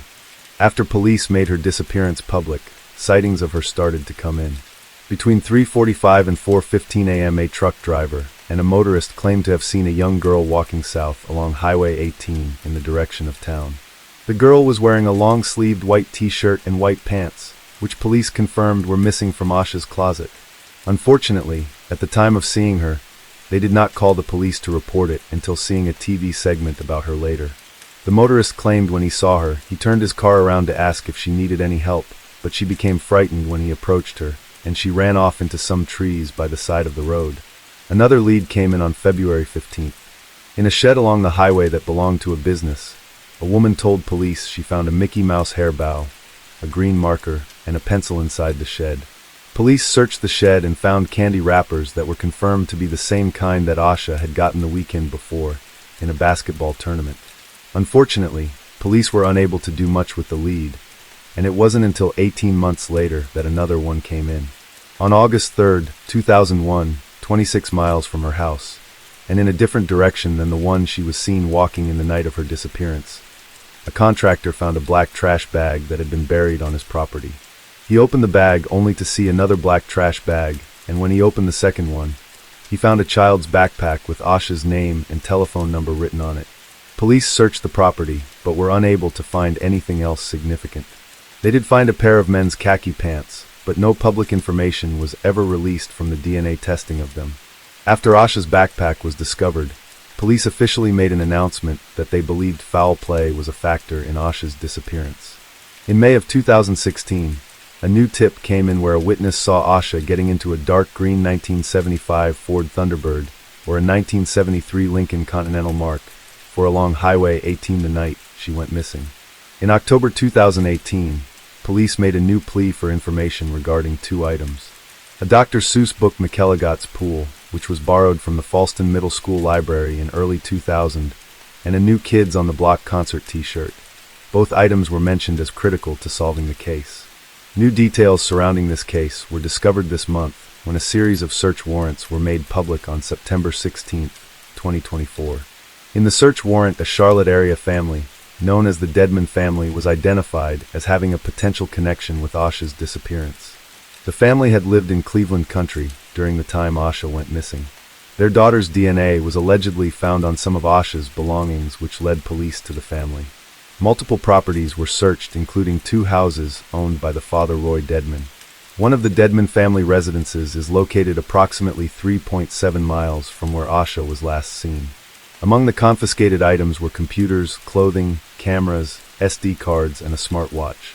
At least one green vehicle was seized from one of the homes as well. Police are still investigating, and no suspects have been identified. Case 19. Ana Basaldua Ruiz was born and grew up in the state of Michoacán, Mexico, with her mother, Alejandra Ruiz Zarco, and sister. She was an avid reader since the young age of 5, and one of her favorite authors was Paulo Coelho. She also loved music, dancing, flowers, and plants, especially the smell of lavender. As she grew older, she was known by family members and friends to be an active, organized, neat, and disciplined person. In 2020, Ana became a naturalized U.S. citizen through her father, Ubaldo Basaldua, who resides in Long Beach, California. She then enlisted in the Army and moved to the United States. Her mother and sister remained in Mexico. Due to the pandemic, her training was delayed by a year, but finally began in July 2021. At the end of her training, she was assigned to the 91st Engineer Battalion as part of the 1st Cavalry Division at Fort Hood for 15 months, and was set to complete her contract in August. Fort Hood is located 150 miles southwest of Dallas. Her parents describe Ana's experience in the military as anything but positive. Her mother said that Ana had been harassed by one of her superiors and that other residents of the base had made sexual advances. Her friends on the base confirmed this as well, and told the Telemundo television network that she was being sexually harassed by a superior. Her mother recalled her saying, "Mom, everyone wants me to sleep with them, but they are assholes." It was known to her parents that she would complete her contract and then leave as she was no longer comfortable there.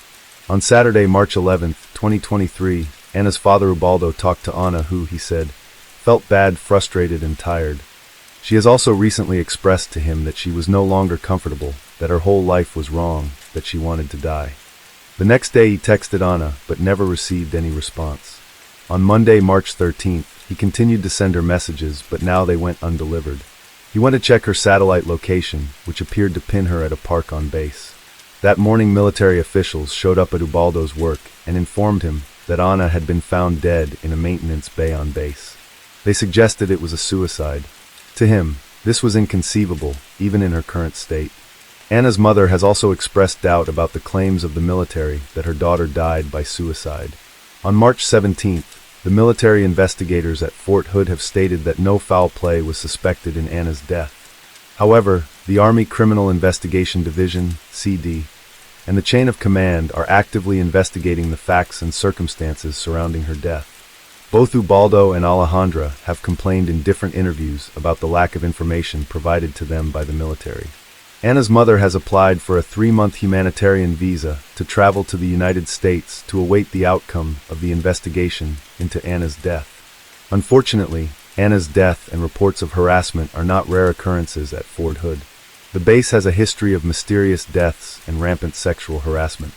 In 2020, Vanessa Guillen was bludgeoned to death on the base. That year alone, 23 deaths were recorded on base.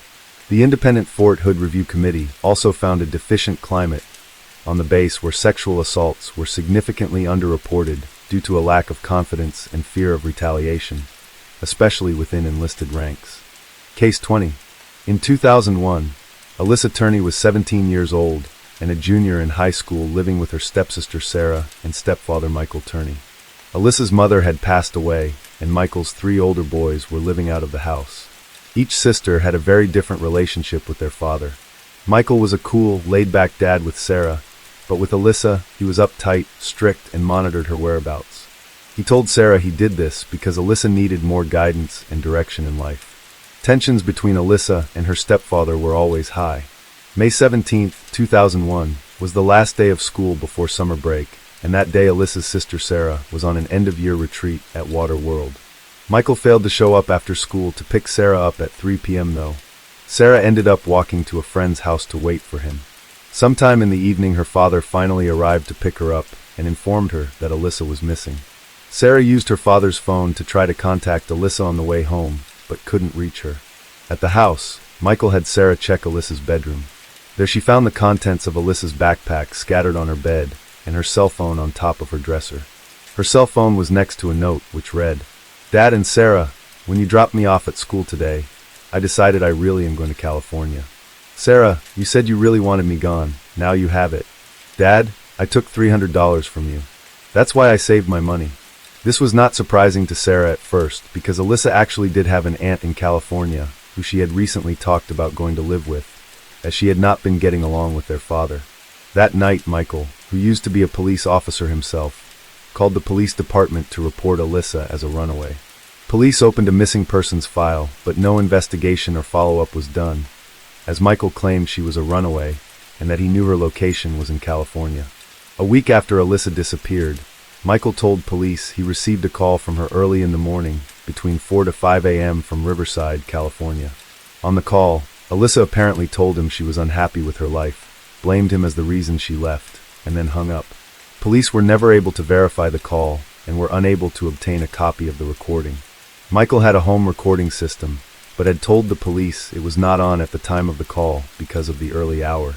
During the years after her disappearance, Michael started telling family and those close to Alyssa that he thought something terrible had happened to her. He thought someone might have been following her or caused harm to her, and since the police were not doing anything, he had to search for her himself. Michael would even make several trips to California to search and pass out missing person flyers of Alyssa. In 2006, several years after Alyssa disappeared, the police got a lead from a man named Thomas Heimer. Heimer was in a Florida prison serving time for murder and sent police a letter confessing to Alyssa's murder. Police eventually realized the letter was a hoax, but during their investigation, they noticed things were not adding up with Michael's initial story. In the 7 years since Alyssa had gone missing, she had not contacted a single one of her friends or anyone in her family, including the aunt she was supposed to live with. The $1,800 she initially had in her bank was still there, untouched. Her social security number was also never used, meaning she had never gotten a job or gone to school. It became clear to the police that this was not a runaway case.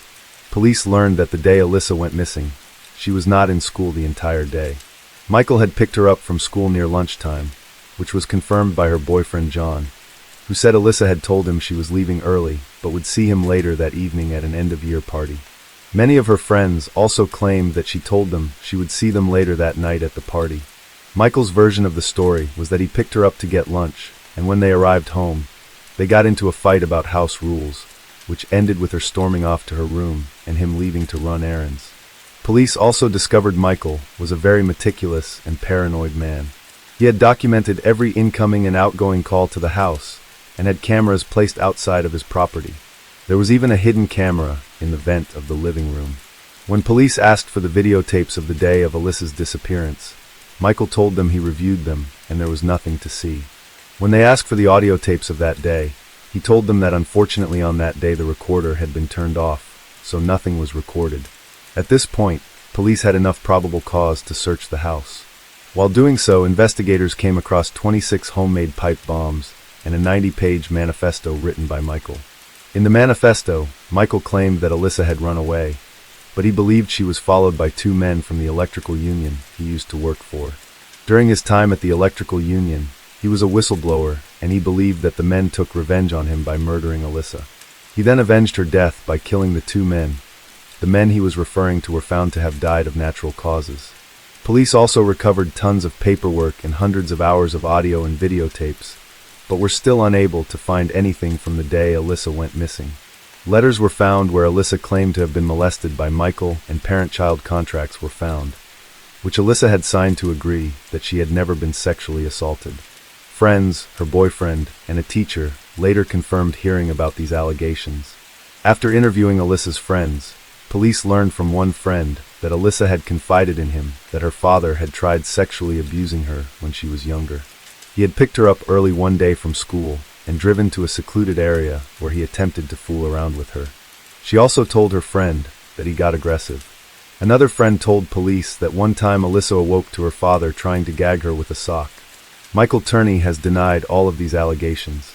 Michael Turney ended up pleading guilty and served 10 years in prison for the 26 pipe bombs. He was also declared to have a paranoid personality disorder and required to participate in mental health treatments. June 9, 2020. Sarah Turney announced in a case update from her Voices for Justice podcast that the Phoenix Police Department are submitting Alyssa's case to the prosecutor's office for charges against Michael Turney. You can listen to Sarah Turney's podcast, Voices for Justice, for more information and case developments. August 21, 2020. Michael Turney has officially been arrested for the disappearance of Alyssa Turney. The Maricopa County Attorney's Office announced second-degree murder charges against him in a press conference. Alyssa's sister, Sarah Turney, also announced the news on Twitter. July 20th, 2023. Today all charges against Michael Turney were dismissed in connection with the disappearance of Alyssa Turney. After 5 days of testimony, he was released from police custody on July 18th. The judge cited Rule 20 of the Arizona Rules of Criminal Procedure in his decision-making, with the rule stating that the court must enter a judgment of acquittal. Case 21. On February 13, 2017, Abigail Abby Williams, 13, and Liberty Libby German, 14, had the day off from school. The two decided to go on a hike on the Monon High Bridge, a popular walking trail and historical site in Indiana. The girls were dropped off at 1 p.m. and were to be picked up a couple of hours after by Libby's father. At 2:07 p.m., Libby posted a Snapchat of Abby walking across the bridge, as seen below. At 3:30 p.m., Libby's dad is at their agreed-upon pickup point, but his calls go answered. He left his car soon after to go search for them, walking the same path they would have walked. At 4 p.m., with no sight of the girls, he called Libby's grandmother and Abby's mother to ask for help in his search for the girls. With both families searching, they were still unable to locate the girls. At 5:30 p.m., the police were called, and soon a full search was underway. Around the same time, Libby's phone went dead. The search concluded that night with no answers. The next morning the search resumed with canines, divers, and the FBI. Around noon, the bodies of 2 girls were found by a volunteer searcher near the edge of the water of Deer Creek. Deer Creek was approximately half a mile from where Libby's last Snapchat was taken. The area was part of a private 40-acre lot belonging to a 70-year-old man. He was eventually ruled out as a suspect. The next day, autopsies were completed and the 2 bodies were confirmed to be of Abby and Libby. No other information was given by the police on how they died, but a photo of a man is released by them to the public. At the time, they did not name him as a suspect, just someone they wanted to interview, as he was seen on the trail at the same time as the girls. A week later, the police and FBI hold a press conference to give more details on the case. They revealed that the photo of the man was taken from Libby's own phone. They also released a small audio clip taken from the phone. In the clip, the man can be heard saying, "Down the hill." Circumstances of why the video was taken was, and is still, a mystery. Police have openly stated they think it was a conscious decision by Libby to film the man, because she may have sensed that something was not right. To date, the only person of interest to be named is Daniel Nations. On September 25th, Daniel was arrested in Colorado for suspicion of wielding a hatchet and threatening people on various trails, as well as a possible shooting on a trail. Police eventually announced that they could not rule him in or out of the case, and instead named him a person of interest. There were 2 other names that were connected to the case. John Miller, 59, of Fort Wayne, Indiana, now serving 80 years in prison for the death of April Tinsley, and Charles Andrew Eldridge, 46, arrested after arranging sex with an undercover cop posing as an underage girl. In the end, police removed both these names from their suspect list. On April 22, 2019, police held a press conference stating that the case was going in a new direction. They released an updated sketch of the suspect. The new image was the result of over 2 years of investigation. The new sketch shows a man with a broader age range of 18 to 40 years old. Police believe the man lived, worked, or regularly visited Delphi. A longer audio clip of the suspect speaking from Libby's cell phone was also released. See the full press conference here.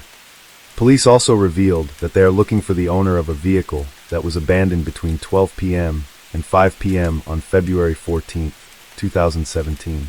The vehicle was seen on the east side of County Road 300 North and was parked at the old CPS/DCS/welfare building. We believe you are hiding in plain sight. For more than 2 years, you never thought we would shift gears to a different investigative strategy, but we have. We likely have interviewed you, or someone close to you. We know this is about power to you. You want to know what we know? One day you will. April 28, 2021. Police announced today that they are looking into a potential new suspect for the murders of Abby and Libby. Police have recently arrested 42-year-old James Chadwell for the attempted kidnapping and murder of a 10-year-old girl in Lafayette, Indiana. Lafayette is located approximately 20 miles from Delphi. Police have stated that there are several factors that lead them to believe that he could be involved, but have not released any additional information. December 7, 2021. Indiana State Police and detectives with the Carroll County Sheriff's Office announced today that they have uncovered a fictitious online profile of Anthony_Shots that they think may be linked to the murder of Abby and Libby. This profile was active on various social media apps such as Snapchat and Instagram from 2016 to 2017. The profile showed photos of a known male model and was used to communicate with multiple juvenile girls to solicit nude images, obtain addresses, and coordinate meetups with them. October 31st, 2022. Today, Indiana State Police announced that they have arrested 50-year-old Delphi resident Richard Allen. Richard Allen entered a not guilty plea and is being held without bond. He is set to return to court in January. Police have not released any further details on the arrest. November 11, 2024. After a 4-week trial, suspect Richard Allen was found guilty and charged with 4 counts of murder and sentenced to 130 years in prison. Prosecutors during the case said that Allen had encountered the girls on the hiking trail and, armed with a gun, forced the girls down the hill and cut their throats. Witness sightings of him on the trail that day, confessions to both the police and his wife, and an unspent bullet found on the trial all helped to prove his guilt in the case. Case 22. In 2017, Akia Shauna Eggleston lived in Cherry Hill, Baltimore. She was 22 years old, 8 months pregnant, and expecting her second child. Akia was unable to drive or walk long distances at the time because her pregnancy was considered high risk, as the baby was breech and she was on bed rest. On May 3, 2017, an older friend, now deceased, drove Akia to a bank in Baltimore's Inner Harbor neighborhood. Akia withdrew a total of $572, and it is suspected that the money was to pay the deposit for a new apartment she planned on moving into with the father of her baby. On May 7th, a baby shower and gender reveal party had been planned for family and close friends. Akia had spent months planning the party and was looking forward to celebrating with everyone. But on the day of the party, Akia never showed up. Worried friends headed to her apartment later, only to find her not there. They reported her missing the next day. Akia's disappearance was suspicious to her family from the start. Her family knew she would never have left her 2-year-old daughter or family without saying anything. When police searched her apartment, it appeared that she had moved out. Her bed was still there, but her dresser and all her clothes had been removed from the closet. Due to her condition, Akia's family knew it was physically impossible for her to move anything. Police interviewed Akia's roommates and friends, but no one claimed to have helped her move anything. Cameras at her apartment complex were not working at the time, so nothing was captured. The father of Akia's unborn son was Michael Robertson, a family friend who was someone that her family was concerned with from the beginning. He never showed up to the baby shower, never contacted anyone when she disappeared, and never helped out in the search efforts. He also had a girlfriend and multiple children at the time of her disappearance. Despite this, he was never named a person of interest by police. After a vigil held in front of her apartment, when family and friends were cleaning up, they discovered Akia's bank card in a bush in front of her complex.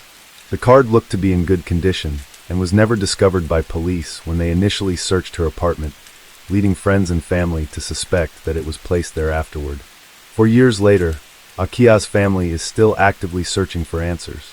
Baltimore police believe foul play is suspected, and this case remains open and unsolved. February 3, 2022. Police announced today that they have arrested Michael Robertson and charged him with the murder of Akia Eggleston. He has been charged with 2 counts of first-degree murder in the killing of Akia and her unborn child. If found guilty, he will face a maximum of 2 life sentences in prison. Interviews, social media messages, and financial and telephone records were used to construct a timeline of the case by officials. They also discovered that a volatile argument had taken place between the pair the night before Akia's disappearance, and cell phone records show Robertson was the last person with Eggleston. Previous internet searches of his were also found, which included trash dumping locations in Baltimore. Akia's body has yet to be recovered, and Michael Robertson is currently awaiting trial.